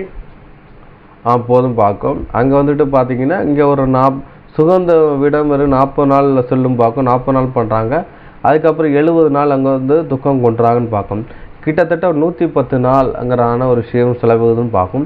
இதே சம்பவம் தான் என்ன ஆயிருக்குன்னு பார்த்தீங்கன்னா அங்கே ஒரு ஆயிருக்குன்னு பார்க்கும். ஏன்னா கிட்டத்தட்ட ஒரு 110 நாள் கூட இங்கே ஆயிருக்கலாம்னு பார்க்கும். அதனால தான் தேவன் மறுபடியும் என்ன சொல்கிறாருன்னு பார்த்தீங்கன்னா ஆரானில் வந்துட்டு சொல்கிறாரு, நீங்கள் நினச்சது நீ வந்து கானான் தேசத்துக்கு போகன்னு சொல்லி 2வது ஒரு தரிசனம் மூலமாக அங்கே சொல்கிறான்னு பார்க்கும்.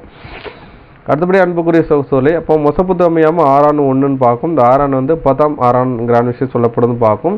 இந்த மெசொப்பொத்தேமியா லேண்டில் தான் எது இருக்குதுன்னு பார்த்தீங்கன்னா ஊருங்கிற தேசம் இருக்குது. அதுக்கப்புறம் பார்த்தீங்கன்னா ஆரானு இருக்குன்னு பார்க்கும். அப்போ பார்த்தீங்கன்னா அந்த ஆரானுக்கும் அந்த ஊருக்கும் ஆரானுக்கும் 600 மைல். அதுக்கப்புறம் பார்த்தீங்கன்னா கிலோமீட்டர் கன்வெர்ட்டை போச்சுன்னா 960 கிலோமீட்டர்னு பார்க்கும். தூத்துக்குடியிலேருந்து சென்னைக்கு தூரத்தை கூட இது அதிகம் பார்க்கும். இன்றைக்கு கன்னியாகுமரியிலேருந்து சென்னை வரன்னா கிட்டத்தட்ட 700 கிலோமீட்டர் தான் வருதுன்னு பார்க்கும். அதையும் தாண்டி தான் எங்கள் பேருக்காகன்னு பார்க்கும். அவ்வளோ டிஸ்டன்ஸ் தான் என்ன பண்ணுறது பார்த்தீங்கன்னா அதோட பரப்பளவு. ஏன்னா அந்த மெசொப்பொத்தேமியாங்கிறது தமிழ்நாட்டோட பெரிய ஒரு நிலப்பரப்பு தான் என்ன பார்த்தீங்கன்னா அந்த மெசொப்பொத்தேமியாங்கிற விஷயம் பார்க்கும். அது கூட படிக்கலாம். ஆதியாகமம் 24ஆம் அதிகாரம் 10-24 படிக்கலாம். ஆதியாகமம் அதிகாரம் 24 வசனங்கள் 10 மற்றும் 24. பின்பு அந்த ஊழியக்காரன் தன் எஜமானுடைய ஒட்டகங்களில் 10 ஒட்டகங்களை தன்னுடனே கொண்டு போனான். தன் எஜமானுடைய சகலவித உச்சிதமான பொருட்களும் அவன் கையில் இருந்தன. அவன் எழுந்து புறப்பட்டு போய் மெசொப்பொத்தேமியாவிலே நாகோருடைய ஊரில் சேர்ந்து 24 அதற்கு அவள் நான் நாகோருக்கு மில்காள் பெற்ற குமாரனாகிய பெத்துவேலின் மகள் என்று சொன்னதுமன்றி போதும் பார்க்கும். இப்போ பார்த்தீங்கன்னா வந்து எங்கே புறம் பார்த்தீங்கன்னா நாகோர் ஊரில் சேர்ந்தாங்கன்றது. அந்த நாகோர் யாருன்னு பார்த்தீங்கன்னா ஆபிரகாமுடைய அண்ணன் அப்படின்னு பார்க்கும். அது எங்கே இருக்குன்னா மெசொப்பொத்தேமியான்னு பார்க்கும். அந்த மெசொப்பொத்தேமியா எதுனா ஆரான்ங்கிற விஷயம் சொல்லப்படுதுன்னு பார்க்கும். இந்த நாகோருக்கும் பில்கால் பெற்ற குமாரனாகிய பெத்துவேலின் மகள் இருக்கு. அப்போ என்ன இது யாருன்னு பார்த்தீங்கன்னா ஆபிரகாமுடைய பையன் யாருன்னா ஈசாக்கு பொண்ணுக்கு பார்க்க போகிறாங்க. பொண்ணு பார்க்க போகிறதுக்கு யாருன்னு பார்த்தீங்கன்னா அவங்க அண்ணன் வந்துட்டு பார்த்தீங்கன்னா மகப்பிள்ளை தான் யாருன்னு பார்த்தீங்கன்னா இவங்க யாருன்னா ரெபேக்கான்னு பார்க்கும். அதை பற்றி பேத்தியை தான் யாருக்கு கட்டி வைக்காருன்னு பார்த்தீங்கன்னா மகனுக்கு கட்டி வைக்காருன்னு பார்க்கும், திருமணம் செய்து பார்க்கும். ஏன்னா அவங்க வந்து உள்ளுக்குள்ளே எடுத்துருவாங்கன்னா பொண்ணு எடுப்பான்னு பார்க்கும். அப்போ இவங்க எங்கே வராங்க பார்த்தீங்கன்னா ஏற்கனவே என்ன பண்ணுறாருன்னா இவர் ஆறான்ல இருந்தானே வந்தார், ஆறான்லேருந்து கிளம்பி போகிறான்னு பார்க்கும். இப்போ வந்து ஆறானில் வந்துக்கிட்டு கிளம்பி போகிறான்னு பார்க்கும். போகிறனால என்ன பண்ணுறா பார்த்தீங்கன்னா உறவு முறையில் பொண்ணு எடுக்கிறாங்க வரான்னு பார்க்கும். 22ஆம் வசனம் படிங்க, அங்கே வந்து இவங்க இருக்கிற மாதிரி சொல்லப்படும் பார்க்கும். அதுக்கப்புறம் பார்த்தீங்கன்னா இவருக்கு ஆபிரகாம் குழந்தை பிறந்ததுக்கப்புறம் பையன் பெரியவனாக இருக்கிறாரு. இவர் வந்து கானானியர்கள் வந்து வந்து அவங்க தகப்பனுடைய பார்வையில் வந்து அருவருப்பார்கள், தேவனுடைய பார்வையில் அருவருப்பாருனால என்ன செய்யாது தன் இனத்தில் போய் அவர் வந்து பெண் எடுக்கிறான்னு பார்க்கும். அப்போ வந்துட்டு எங்கே அரணில் தானே வந்தார் நாகூர், அண்ணன் வீட்டில் ஏதாட்டி என் பையனுக்கு பொண்ணு எடுக்கிற மாதிரி அங்கே பொண்ணு இருக்கான்னு சொல்லி பார்க்க சொல்கிறாரு. அப்போ வேலைக்காரில் அனுப்பி அங்கே வந்து பார்க்க சொல்கிறான்னு பார்க்கும். அதை கூட நம்ம படிச்சலாம். ஆதியாகமம் 22, 20, 22 படிக்கலாம். ஆதியாகமம் அதிகாரம் 22 வசனங்கள் 20 மற்றும் 22. இந்த காரியங்கள் நடந்த பின்பு ஒருவன் ஆபிரகாமிடத்தில் வந்து, மில்காலும் உன் சகோதரனாகிய நாகோருக்கு பிள்ளைகளை பெற்றார். 22 கேசி, ஆசு, பில்டாஸ், இத்லாம், பெத்துவேல் என்பவர்கள். பெத்துவேல் ரெபெக்காலை பெற்றாள் என்று அறிவித்தார்கள். போதும் பார்த்தீங்கன்னா நாகூருக்கு ஒரு பையன் இருக்காப்புல, அப்போ அவங்க பேர் பெத்துவேல். அவருக்கு வந்துட்டு பார்த்தீங்கன்னா இப்படி ஒரு ரெபெக்கால்னு ஒன்று ஒரு பொண்ணு இருக்குது. ஏன்னா உங்கள் பையன் எனக்கு ஈக்குவலாக அங்கே ஒரு பொண்ணு இருக்குது, அந்த வயசுக்கு கெட்டுற மாதிரி பொண்ணு இருக்குன்னு சொன்னனால அவர் அங்கே போகிறான்னு பார்க்கும்.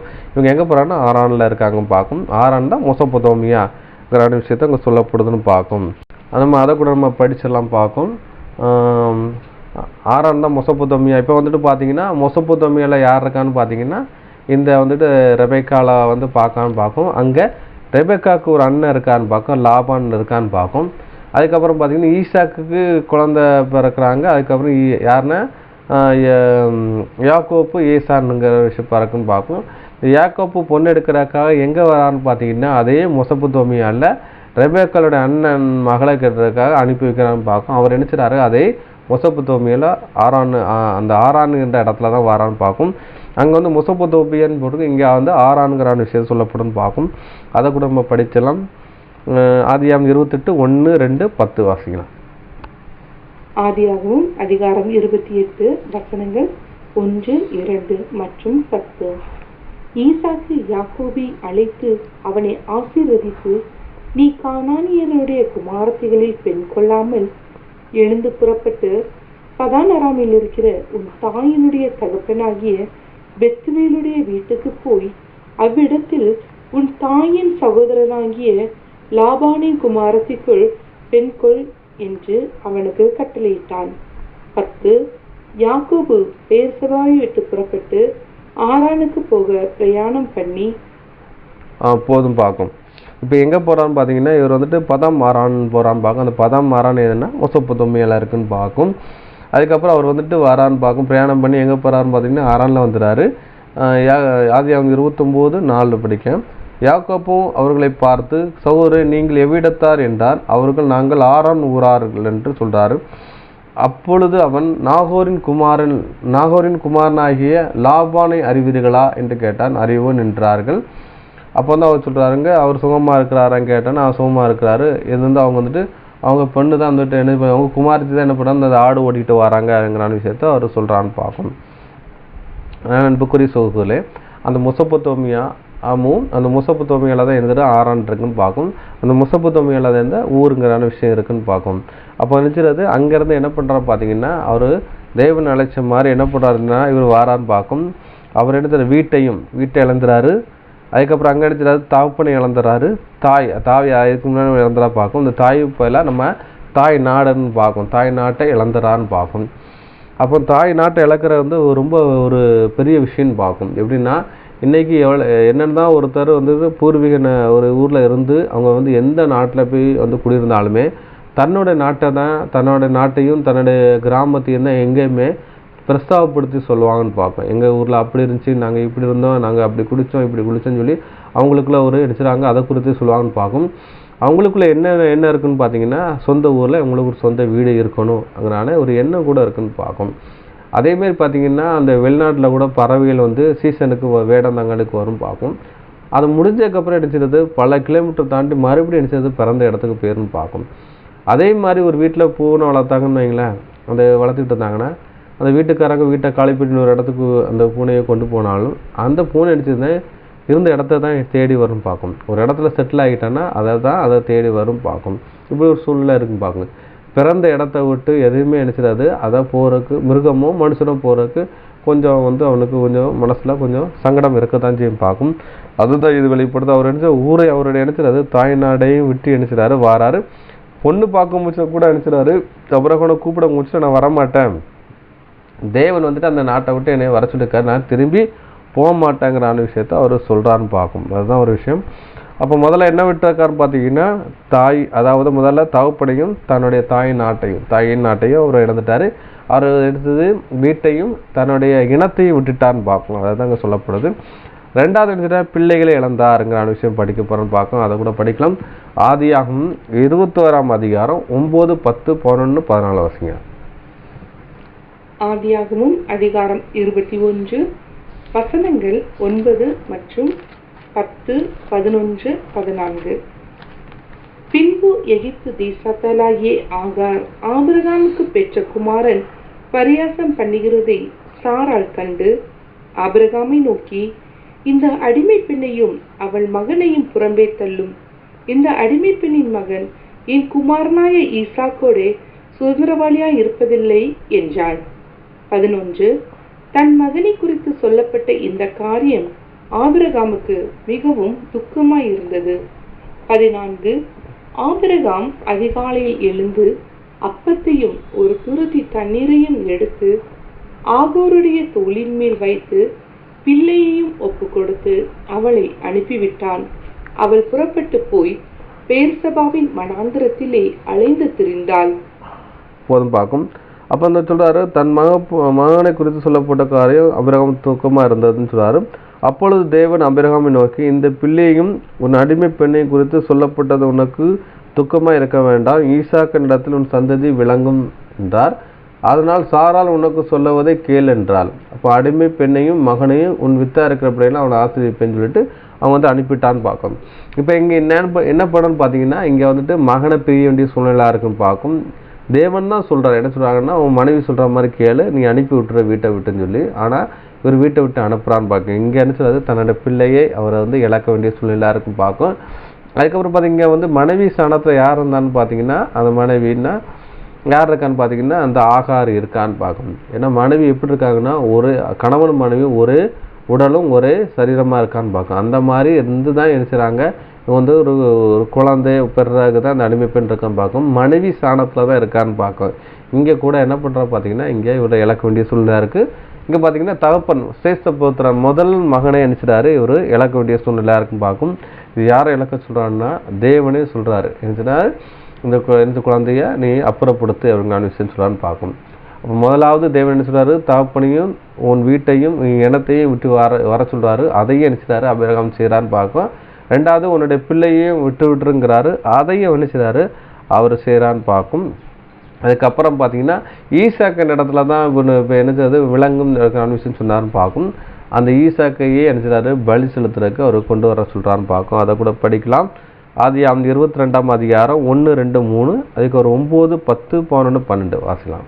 ஆதியாகமம் அதிகாரம் 22 வசனங்கள் 1 முதல் 3 மற்றும் 9 முதல் 12 முடிய. இந்த காரியங்கள் நடந்த பின்பு தேவன் ஆபிரகாமை சோதித்தார். எப்படியெனில் அவர் அவனை நோக்கி ஆபிரகாமே என்றார். அவன் இதோ அடியேன் என்றான். 2 அப்பொழுது அவர் உன் புத்திரனும் உன் ஏகசுதனும் உன் நேசகுமாரனுமாகிய ஈசாக்கை நீ இப்பொழுது அழைத்து கொண்டு மோரியா தேசத்துக்கு போய் அங்கே நான் உனக்கு குறிக்கும் மலைகள் ஒன்றின் மேல் அவனை தகன பலியாக பலியிடு என்றார். அப்போது பார்க்கும். அப்போ நினைச்சாரு ஆபிரகாமை தேவன் நினைச்சிட்டு சோதித்தாருன்னு சொல்றாரு. எப்படி என்னன்னு பார்த்தீங்க, எப்படி என்றாலா, அதாவது எப்படி என்னன்னு சொல்லி ஒரு கீழே ஒரு விஷயம் சொல்றான்னு பார்க்கும். அப்போ ஆபிரகாம் கூப்பிட்டு நினைச்சிடாரு. ஏன் சோதிக்கிறாருன்னா என் மேலே விசுவாசமாக இருக்கானாங்கிற விஷயத்தை செக் பண்ணுறதுக்காக சோதிக்கிறாரு. சொல்லிட்டு சொல்றாரு உன் புத்திரனும் உன் ஏக சுதனும் உன் நேசகுமாரனும். அதாவது உன் புத்திரனும். இப்போ யார் தான் இருக்கும் போது புத்திரனா இருக்கான்னா, இங்கே 2 புத்திரன் இருந்தாங்க. இப்போ ஒருத்தர் அனுப்பிவிட்டாரு. இப்போ புத்திரனுங்கிறான் சிலாக்கியத்தில் ஈசாக்கு மட்டும்தான் இருக்கிறாரு. உன் புத்திரனும் ஏக சுதனும். ஏக சுதனும் சுதன்ங்கிறான் அவருடைய மகன் அடுனாகும். ஏக சுதனும் உன் நேசகுமாரனாகிய உன் ஈசாக்கை அங்கிறத நினைச்சுறது அழைத்து கொண்டு ஒன்றுக்கு. இந்த சுதன்கிறது என்ன 2வது அப்படின்னுவாங்க. அது எந்த அளவுக்கும் தெரில. அது கண்காண்டஸில் என்னன்னு பார்த்துக்கலாம். அப்போ பார்த்தீங்கன்னா ஏக சுதனும் நேசகுமாரனும் அடுங்கான விஷயம் சொல்லப்பட்டிருக்கும். இந்த சுதன்கிறான விஷயத்த என்ன ஆர்சி சகோதரெலாம் வந்துக்கிட்டு பார்த்தீங்கன்னா வந்துட்டு இயேசு கிறிஸ்துவை அடையாளப்படுத்தி சொல்லுவாங்கன்னு பார்க்கும். இப்போ பிதாங்கிறத ஒருவர், சுதன்கிற 2வது இருக்கும். இங்கே சுதன்கிறது யாருன்னா அவருக்கு 2வது பிறந்த சுதன் யாரை அடையாளப்படுத்துன்னா ஈசாக்கை அடையாளப்படுத்த பார்க்கும். ஈசாக்கு நம்ம ஆண்டவராக இயேசு கிறிஸ்துவை அடையாளப்படுத்துன்னு பார்க்கும். அதனால தான் வந்துக்கிட்டு ஆர்சி சகோதரில் பிதா சுதன் பரிசுத்த ஆவின்னு சொல்லுவாங்க. அந்த போட பார்க்கும். சுதன்கிறது இந்த மகனை அடையாளப்படுத்துன்னு பார்க்கும். அதை ஏக சுதனும் நேசகுமாரனாகிய ஈசாக்கு பலிகிடுன்னு சொல்கிறாரு. உடனே ஏன் எதுக்கு எந்த கேள்வியும் கேட்கலான்னு பார்க்கும். லோத்தை கூட நினச்சிடாரு நீ ஜீவன் தப்ப மலைக்கு போச்சு சொல்ல முடியல. அவர் என்ன சொல்கிறாருன்னா மலை ரொம்ப தூரமாக இருக்குது, இந்த பக்கத்தில் இருக்க நான் வந்துட்டு கிராமத்துக்கு அனுப்புன்னு சொன்னோன்னா அங்கே போகிறான்னு பார்க்கும். ஆனால் இவர் வந்துட்டு ஏன் எதுக்கு எந்த கேள்வியும் கேட்கல. நீங்கள் வந்துட்டு இஸ்மாவேலை தான் நீங்கள் அனுப்ப சொன்னீங்க, நான் அனுப்பிவிட்டேன். நீ ஈசாக்க இடத்துல தான் உன்னுடைய இது வாக்குத்தத்தம் விளங்கும் அப்படிங்கிற விஷயம் சொன்னீங்க. அதனால என்ன சொல்கிறீங்கன்னா ஈசாக்கு இடத்துல ஒரு சந்ததி விளங்கும்னு சொன்னீங்க அப்படின்னு சொன்னீங்க. அப்போ அவனிடத்துல இருந்தால் சந்ததி விளங்குன்னு பார்த்தீங்கன்னா நீங்கள் அவனே நினச்சிடுறீங்க கொல்லுன்னு சொல்கிறீங்களே அப்படின்னு சொல்லி எந்த கேள்வியும் கேட்கல. உடனே நினச்சிட்டாரு தன்னை நினச்சா சரண்டர் பண்ணிட்டான்னு பார்க்கும். தொடர்ந்து வாசிக்கலாம். 3. ஆபிரகாம் அதிகாலையில் எழுந்து தன் கழுதையின் மேல் சேணங்கட்டி தன் வேலைக்காரரில் 2 பேரையும் தன் குமாரன் ஈசாக்கையும் கூட்டிக் கொண்டு தகனபலிக்கு கட்டைகளையும் பிளந்து கொண்டு தேவன் தனக்கு குறித்த இடத்திற்கு போனான். 9. தேவன் அவனுக்கு சொல்லியிருந்த இடத்திற்கு வந்தார்கள். அங்கே ஆபிரகாம் ஒரு பலிபீடத்தை உண்டாக்கி கட்டைகளை அடுக்கி தன் குமாரனாகிய ஈசாக்கை கட்டி அந்த பலிபீடத்தில் அடுக்கிய கட்டைகளின் மேல் அவனை கிடத்தினான். 10. பின்பு ஆபிரகாம் தன் குமாரனை வெட்டும்படிக்கு தன் கையை நீட்டி கத்தியை எடுத்தான். 11. அப்பொழுது கர்த்தருடைய தூதனானவர் வானத்திலிருந்து ஆபிரகாமே ஆபிரகாமே என்று கூப்பிட்டார். அவன் இதோ அடியேன் என்றான். 12.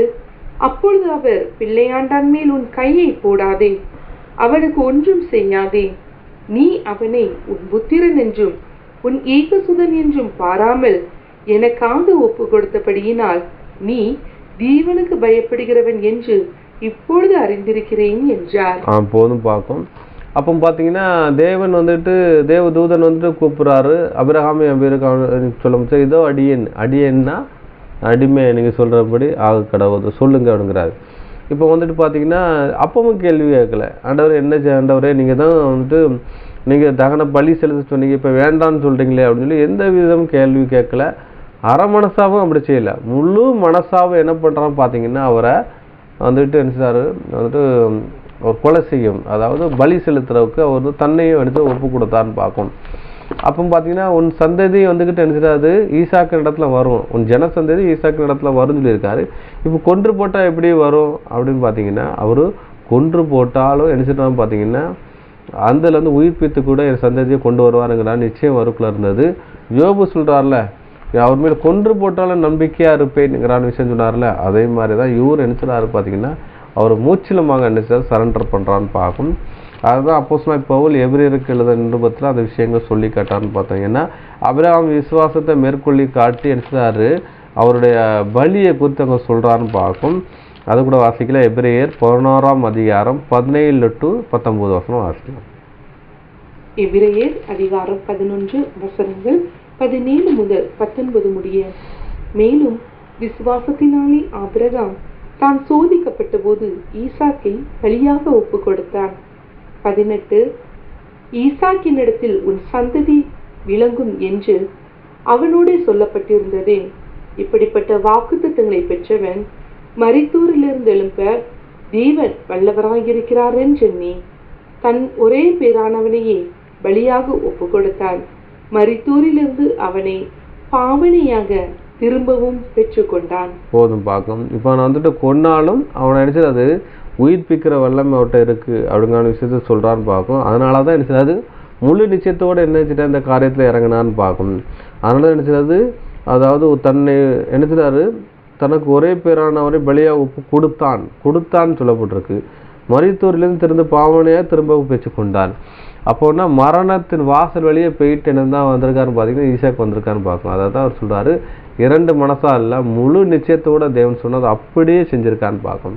அப்போ பார்த்தீங்கன்னா அபிரகாம் என்ன பண்ணுறா பார்த்தீங்கன்னா தன்னுடைய பிள்ளைகளையும் இழந்தார். அங்கே வந்துட்டு பார்த்து பிள்ளைன்னு பல பிள்ளைகள்ன்றது பன்மையில் 2 இஸ்மாவளையும் இழந்தார். இங்கே ஈசாக்கு இழக்கிறதுக்கு அவர் ஒப்பு கொடுத்தாருன்னு பார்க்கும். ஏன்னா தேவன் சொன்னார், அதன்படி தான் அவர் செஞ்சார்னு பார்க்கணும். அதுக்கப்புறம் சகோதர சகோதரியை இழக்க வேண்டும், அப்படி இழக்கணும் தான் டிசிஷன் ஆக்க முடியுங்கிற விஷயம் சொன்னார்னு பார்க்கும். அதையும் அவர் என்ன செய்தார், அவர் பிரயாணத்தை கூட வந்த தன்னுடைய சகோதரன் புத்திரனாகிய லோத்தவி என்ன செய்யாது ஒரு இழக்க வேண்டிய சூழ்நிலை இருந்துச்சு பார்க்கும். அப்பவும் என்ன செய்யறாருன்னா இழந்தாருங்கிற விஷயம் சொல்லப்படுது பார்க்கும். அதை கூட நம்ம படிக்கலாம். ஆதியாகமம் 13ஆம் அதிகாரம் 5 முதல் 11 வசனங்கள் வாசிக்கலாம். ஆதியாகமம் அதிகாரம் 13 வசனங்கள் 5 முதல் 11 முடிய. ஆபிரகாமுடனே வந்த லோத்துக்கும் ஆடு மாடுகளும் கூடாரங்களும் இருந்தன. அவர்கள் ஒருமித்து குடியிருக்க அந்த பூமி அவர்களை தாங்க கூடாதிருந்தது. அவர்களுடைய ஆஸ்தி மிகுதியாயிருந்தபடியினால் அவர்கள் ஒருமித்து வாசம் பண்ண ஏதுமில்லாமற் போயிற்று. ஆபிரகாமுடைய மந்தை மேய்ப்பருக்கும் லோத்துடைய மந்தை மீட்பருக்கும் வாக்குவாதம் உண்டாயிற்று. அக்காலத்திலே கானானியரும் பெருசியரும் அத்தேசத்தில் குடியிருந்தார்கள்.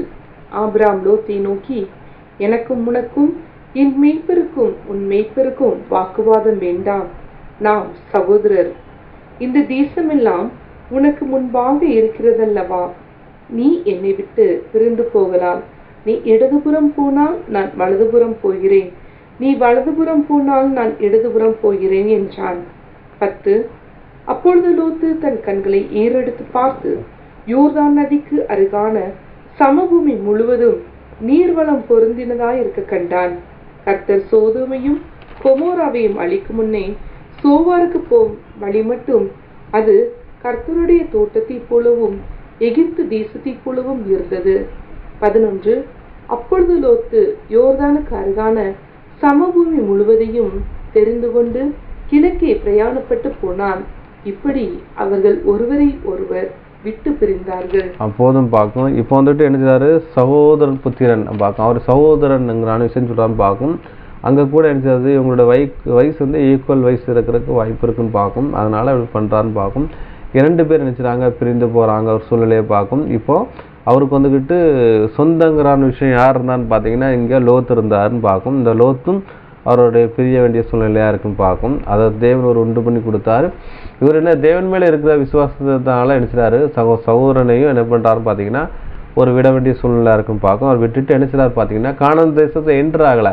கானான் தேசத்தில் என்ட்ரு ஆகிறதுக்கு முன்னாடி இந்த பிரச்சனைகள் இருக்குன்னு பார்க்கும். இவங்க கானான் தேசத்தில் இவர் மட்டும்தான் போகிறார். யாரும் போகிறான்னு பார்த்தீங்கன்னா அவர் அபிரகாம் மனைவி மட்டும் போகிற வேண்டிய சூழ்நிலை இருக்குன்னு பார்க்கும்.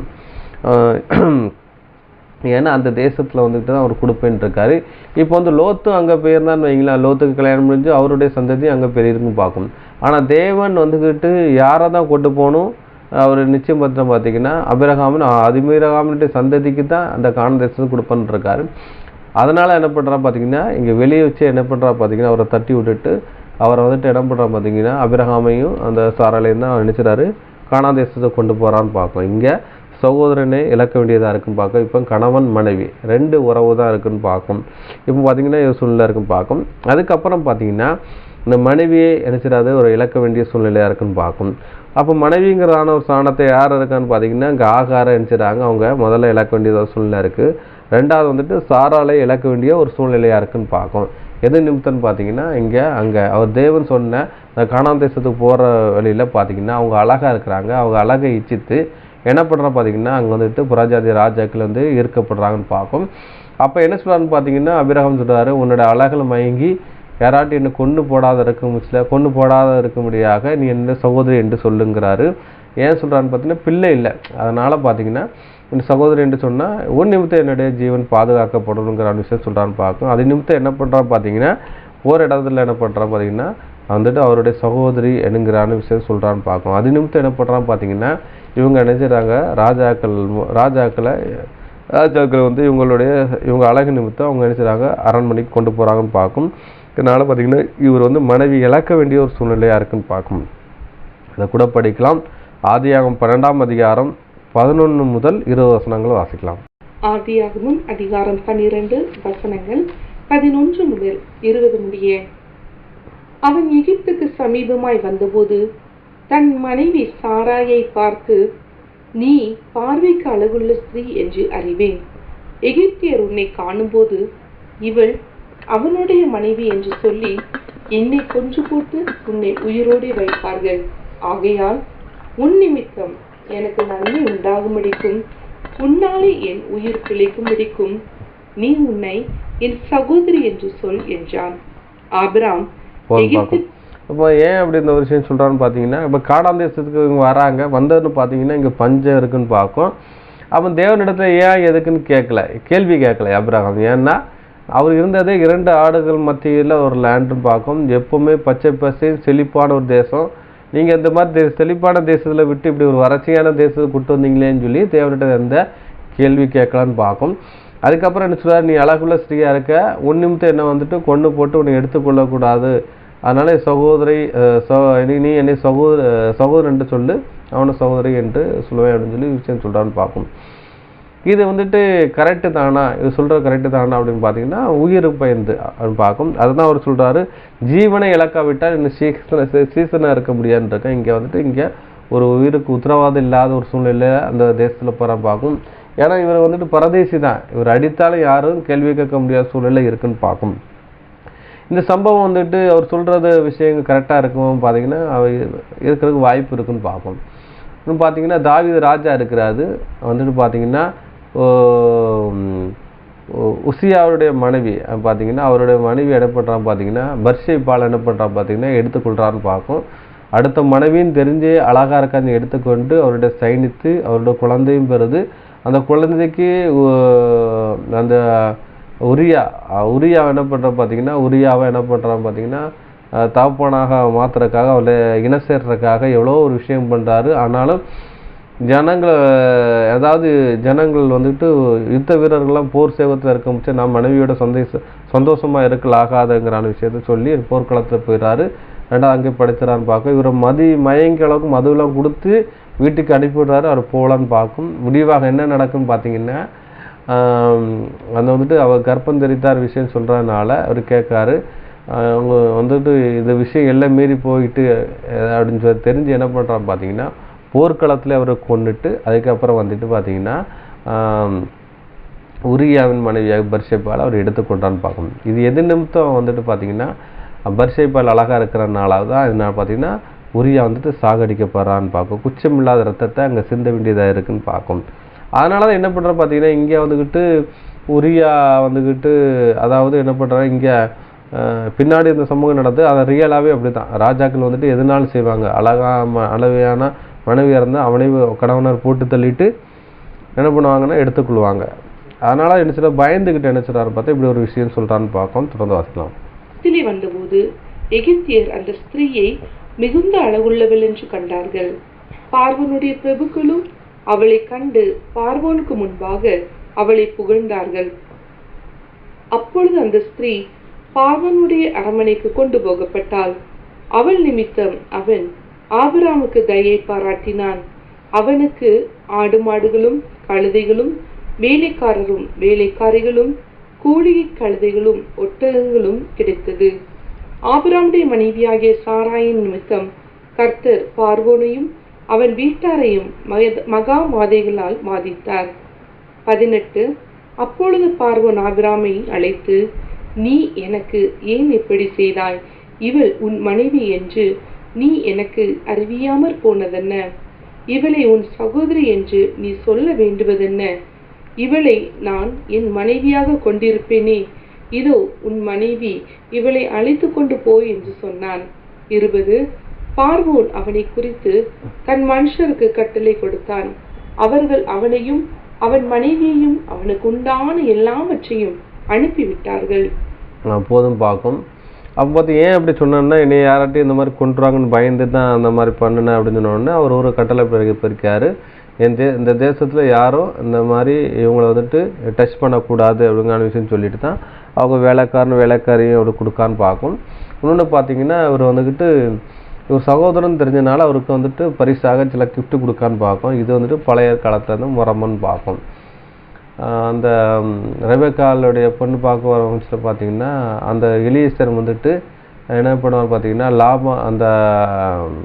அந்த லாபானுக்கு நிச்சயதாது உச்சிதமான பொருட்களையும் அவங்க கொடுப்பான்னு பார்க்கும். இது அவங்களுடைய வழக்கு ஸ்டைல் பார்க்கும். அதனால் கொடுக்குறாரு. பின்னாடி மனைவின்னு தெரிஞ்சோன்னா அவர் கொடுத்துறாரு. அவர் வந்துட்டு என்ன பண்ணுறாரு எப்படி தெரியும்னா, அவர் சொப்பனத்து மூலமாக எச்சரிக்கப்படுறாருன்னு பார்க்கும். அது நிமித்தம் தான் அவர் கொடுத்துருக்க வாய்ப்பு இருக்குன்னு பார்க்கும். இதே சம்பவம் பார்த்தீங்கன்னா இன்னொரு இடத்துல இருக்கும் பார்க்கும். அதை நம்ம படிக்கலாம் பார்க்கும். படிச்சுட்டு இன்னும் இது பண்ணணும்னு பார்க்கும். அதுக்கப்புறம் இப்போ வந்துட்டு பார்த்தீங்கன்னா எகிப்தில் நடந்த சம்பவம். எகிப்தில் வந்துட்டு என்ன பண்ணுறாங்க, பஞ்சம் பிழைக்கும் போச்சுல அங்கே வந்து பார்வோன் வந்துட்டு அவங்க அழகில் மயந்து என்ன பண்ணுறாங்க பார்த்தீங்கன்னா அவங்களை எடுத்துக்கொண்டு சொல்லிகிட்டே இருக்குன்னு பார்க்கணும். இங்கே வந்துட்டு பார்த்தீங்கன்னா மனைவி இழக்க வேண்டிய சூழ்நிலை இருக்குது. அப்போ கூட தேவனிடத்தில், ஆண்டவரே உங்களை நம்பி தான் வந்தேன், ஆனாலும் நீங்கள் என்ன பண்ணிட்டீங்க, இப்படி என் மனைவி இப்படி போயிட்டாலேன்னு சொல்லி எந்த முறுமுறுக்கு பண்ணலாம் பார்க்கும். தேவன் இவருக்காக வழக்காடு என்சிடாம பார்த்தீங்கன்னா அபிரகாம்கிட்ட அபிரகாம் மனைவி சாரால வந்துக்கிட்டு அந்த பார்வோன் இடத்துல இருந்து மீட்டு கொண்டு அபிரகாம்கிட்ட அந்த சாராலை ஒப்படைத்தார்னு பார்க்கும். அடுத்தபடியாக அன்புக்குரிய சகோதரர்களே, அதுக்கப்புறம் பார்த்தீங்கன்னா இவங்க என்ன பண்ணுறாங்க, இன்னொரு இங்கே அபிமேலக்குங்கிறதான பிலிஸ்தீன் தேசத்தில் இருக்காங்க. அங்கே மறுபடியும் ஒரு இன்சிடென்ட், இதே மாதிரி ஒரு இன்சிடென்ட் அங்கே நடக்குன்னு பார்க்கும். அதை கூட படிக்கலாம். ஆதியாகமம் 20ஆம் அதிகாரம் 1 முதல் 17 வசனங்களும் வாசிக்கிறேன். அபிரகாம் அவ்விடத்தை விட்டு தென் தேசத்துக்கு பிரயாணம் பண்ணி காதேசுக்கும் சூருக்கும் நடுவே குடியேறி கேசூரிலே தங்கினான். அங்கே அபிரகாம் தன் மனைவியாகிய சாராளை தன் சகோதரி என்று சொல்லதினாலே கேரானின் ராஜாவாகிய அபிமெலேக்கு ஆள் அனுப்பி சாராளை அழைப்பித்தான். தேவன் இரவிலே அபிமெலேக்குக்கு சொப்பனத்தினாலே தோன்றி, நீ அழைப்பித்த ஸ்ரீ நிமித்தம் நீ செத்தாய், அவள் ஒருவனுடைய மனைவியாக இருக்கிறாளே என்றாள். அபிமெலேக்கு அவளை சேராதிருந்தான். ஆகையால் அவன், ஆண்டவரே நீதியுள்ள ஜனத்தை அழிப்பீரோ என்றார். இப்போ பார்த்தீங்கன்னா இவர் வந்துட்டு சகோதரி என்று சொன்னனால அங்கே பார்த்தீங்கன்னா இங்கே தேவன் வந்துக்கிட்டு வந்துட்டு அங்கே வந்து சொப்பனத்து மேலே எச்சரிக்கையான்னு பார்க்கும். அதே மாதிரி தான் என்ன பண்ணுறோன்னு பார்த்தீங்கன்னா அங்கேயும் எகிப்திலையும் பார்வோனுக்கு சொப்பனத்தின் மூலமாக அங்கே எச்சரித்திருக்கப்பார்னு பார்க்கும். அதுக்கப்புறம் அவர் சொல்கிறாரு, அபிமெலேக்கு அவளை சேராதிருந்தான். ஆகையால் அவன், ஆண்டவரே நீதியுள்ள ஜனங்களை அழிப்பீரோ, இவள் என் சகோதரி என்றும் அவன் என்னோடு சொல்லவில்லையா? அப்போ இவள் வந்துட்டு சகோதரி என்று யார் தான் சொல்லியிருக்கான்னு பார்த்தீங்கன்னா அபிரகாம் சொல்லியிருக்கிறாரு. அவன் என் சகோதரன் என்று இவனும் சொன்னாலே உத்தம இதயத்தோடு சுத்தமான கையிலோடு இது செய்தேன். அவனோட வாய்மொழியாக என்ன பண்ணுறான் பார்த்தீங்கன்னா, என்னுடைய சகோதரி தான் நினைச்சிட்டு சாரலன்னு சொன்னால், இவரு என் சகோதரன் சொன்னனால தான் இப்படி சொன்னேன் அப்படிங்கிற விஷயம் சொல்கிறான்னு பார்க்கும். அப்பொழுது தேவன், உத்தம இதயத்தோடு நீ இதை செய்தாய் என்று நான் அறிந்திருக்கிறேன். நீ எனக்கு விரோதமாக பாவம் செய்யாதபடி உன்னை தடுத்தேன். ஆகையால் நீ அவளை தொட நான் உனக்கு இடம் கொடுக்கவில்லை. அந்த மனுஷனுடைய மனைவியை அவனிடத்தில் அனுப்பிவிடு. அவன் ஒரு தீர்க்கதரிசி. நீ பிழைக்கும்படி அவன் உனக்காக வேண்டுதல் செய்வான். நீ அவளை அனுப்பிவிடாதிருந்தால் நீயும் உன்னை சேர்ந்த யாவரும் சாவீர்கள் என்று அறிவாயாக என்று சொப்பனத்தில் அவனுக்கு சொன்னார்கள். அபிமெலேக்கு அதிகாலையில் எழுந்து தன் ஊழியக்காரர் எல்லாம் அழைப்பித்து இந்த சங்கதியெல்லாம் அவர்கள் கேட்கும்படி சொன்னார். அந்த மனுஷர் மிகவும் பயந்தார்கள். அப்பொழுது அபிமெலேக்கு அபிரகாமை அழைத்து, நீ எங்களுக்கு என்ன காரியம் செய்தாய்? நீ என் மேலும் என் ராஜ்யத்து மேலும் கொடிய பாவத்தை சுமர பண்ணுவதற்கு உனக்கு நான் என்ன குற்றம் செய்தேன்? செய்யத்தகாத காரியத்தை என்னிடத்தை செய்தாயே என்றார். பின்பு அபிமெலேக்கு அபிரகாமை நோக்கி, என்னத்தை கண்டு இந்த காரியத்தை செய்தாய் என்றார். அதற்கு அபிரகாம், இவ்விடத்தில் தெய்வ பயம் இல்லை என்றும் என் மனைவி நிமித்தம் என்னை கொன்று போடுவாள் என்று நான் நினைத்தேன். அவள் என் சகோதரி என்பது மெய்தான். அவள் என் தகப்பனுடைய குமாரத்தி, என் தாய்க்கு குமாரத்தி அல்ல, அவள் என் மனைவி ஆனவள் இருக்கு. இப்போ நம்ம பார்த்தோம். ஏன்னா அபிரகாமினுடைய அம்மா முதல்ல இறந்துடுறாங்க. அவங்களுக்கு இரண்டாவது ஒரு மனைவி கெட்டுறாங்க, சித்திக்கு அவருடைய சித்தி மகள் தான் யாருன்னு பார்த்தீங்கன்னா, அபிரகாம் சித்தி மகள் தான் யார் பார்த்தீங்கன்னா இந்த சாராள் பாகம். அபிரகாமுக்கு அதாவது தேராவுக்கு 2 மனைவிகள். முதல் மனைவிக்கு பிறந்த யாருன்னா அபிரகாம் பாகம். 2வது மனைவிக்கு பிறந்ததான் யாருன்னு பார்த்தீங்கன்னா சாராள் பாகம். அந்த 2 மனைவிகளே என்ன பண்ணிட்டாங்க பார்த்தீங்கன்னா அவங்க இறந்துடுறாங்கன்னு பார்க்கும். அதான் ஒரு விஷயம் பார்க்கும் சூழ்நிலை இருக்குது. அதான் சொல்கிறாரு, அவருக்கு சகோதரி என்று உண்மை தான், நான் பொய் சொல்ல, சகோதரி உண்மை தான். எனக்கு வந்துட்டு எனக்கு என் தகப்பனுடைய மறுமனையாட்டியுடைய மகள் தான் அப்படின்னு தான் விஷயம் சொல்லலான்னு பார்க்கும். அதுக்கப்புறம் என் தகப்பன் வீட்டையும் தேவன் என்னைய தேசாந்திரியா திரியும்படி செய்த போது நான் அவளை நோக்கி, நாம் போகும் இடமெல்லாம் நீ என் சகோதரன் என்று சொல்வது நீ எனக்கு செய்ய வேண்டிய தயவு என்று என்னிடத்தில் சொல்லியிருந்தேன் என்றார். அப்பொழுது அபிமெலேக்கு ஆடு மாடுகளையும் வேலைக்காரியையும் அபிராமுக்கு கொடுத்து அவன் மனைவியாகி சாராளையும் அவளுக்கு திரும்ப கொடுத்தான். பின்பு அபிமெலேக்கு, இதோ என் தேசம் உனக்கு முன்பாக இருக்கிறது, உன் பார்வைக்கு சம்மதியான இடத்தில் குடியிரு என்று சொன்னான். பின்பு சாராளை நோக்கி, உன் சகோதரனுக்கு 1000 வெள்ளிக்காசை கொடுத்தேன், இதோ உன்னோடு இருக்கிற எல்லாருக்கும் முன்பாக மற்ற யாவருக்கும் முன்பாக இது உனக்கு முகத்துக்கு முக்காட்டு இடுவதாக என்று சொல்லி இப்படி கடிந்து கொள்ளப்பட்டான். அப்படி பார்த்தீங்கன்னா அன்புக்குரிய சகோதரர்களே, முக்காடு ஏன் கிட்ட சொல்கிறான்னு பார்த்தீங்கன்னா, அந்த பழைய ஏற்பாடு மரமேல வளர்க்கும்படி என்ன பண்ணுறாங்கன்னா, திருமணம் ஆகிட்டாங்கன்னா அவங்க வந்து முக்காடு இடணும். திருமணமாக கன்னி பெண்கள் தான் என்ன பண்ண மாட்டேன்னா முக்காடு இட மாட்டாங்க. அப்போ முக்காடு இட்டிருந்தாங்கன்னா அவங்க திருமணமானவங்க நினச்சி அவங்க என்ன செய்ய பண்ண மாட்டாங்கன்னா அவங்க வந்துட்டு யாரும் சீண்ட மாட்டாங்கன்னு பார்க்கும். அதுதான் சொல்ல, நீ முக்காடு இட்டிருந்தா நான் நினச்சிருப்பேன், இது நினச்சிருப்பேன், அவனை எடுத்துக்கொள்ள மாட்டேன் அப்படிங்கிற விஷயம் சொல்கிறான்னு பார்க்கும். புதிய ஏற்பாட்டில் இந்த முக்காடுங்கிற விஷயத்தை அதில் போட்டிருக்கும் பார்க்கும். வந்துட்டு ஏன் கனவீனமாக இருக்குதுன்னு பார்த்தீங்கன்னா, இந்த எடுத்துக்கொள்கிற விஷயத்தை இதை அடையாளப்படுத்துன்னு பார்க்கும்.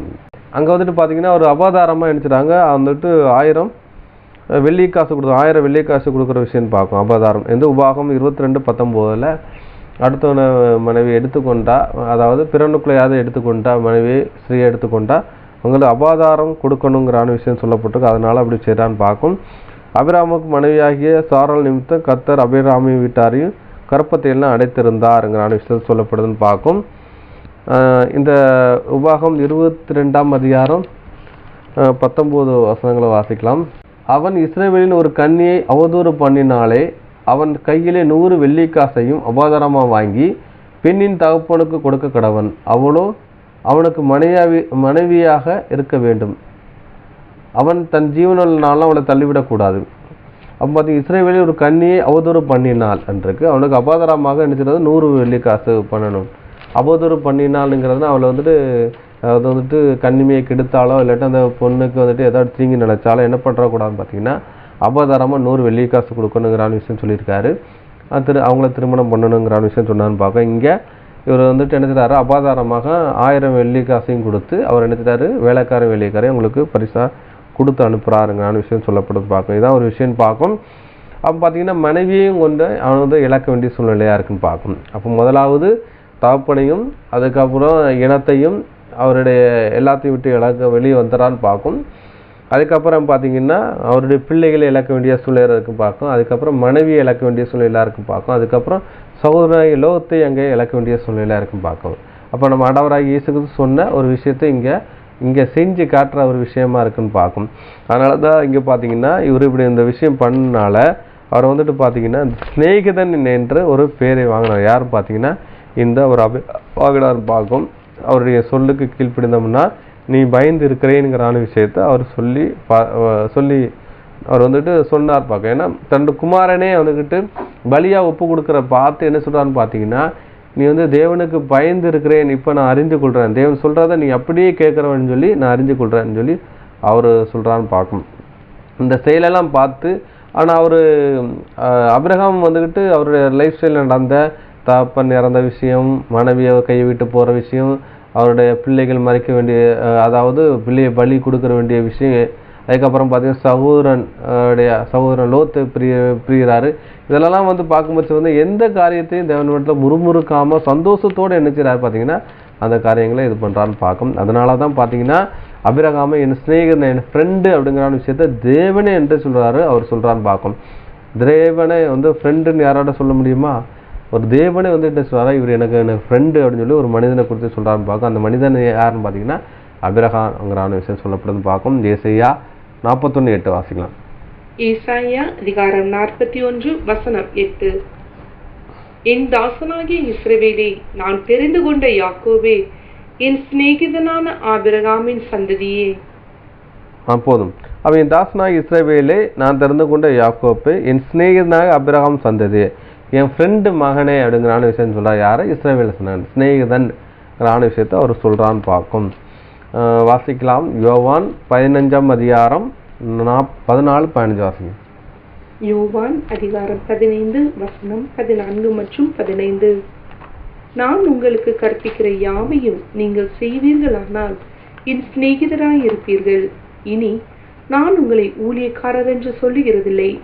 ஊழியக்காரன் தன் எஜமான் செய்கிறதை அறிய மாட்டான். நான் உங்களை சிநேகிதர் என்றேன். ஏனெனில் என் பிதாவினிடத்தில் நான் கேள்விப்பட்ட எல்லாவற்றையும் உங்களுக்கு அறிவித்தேன். அப்போது என்ன சொல்ற, நான் உங்களுக்கு கற்பித்த யாவத்தையும் நீங்கள் செய்வீர்களான என் சிநேகிதராக இருப்பீங்கிறான் விஷயம் சொல்கிறான்னு பார்க்கும்.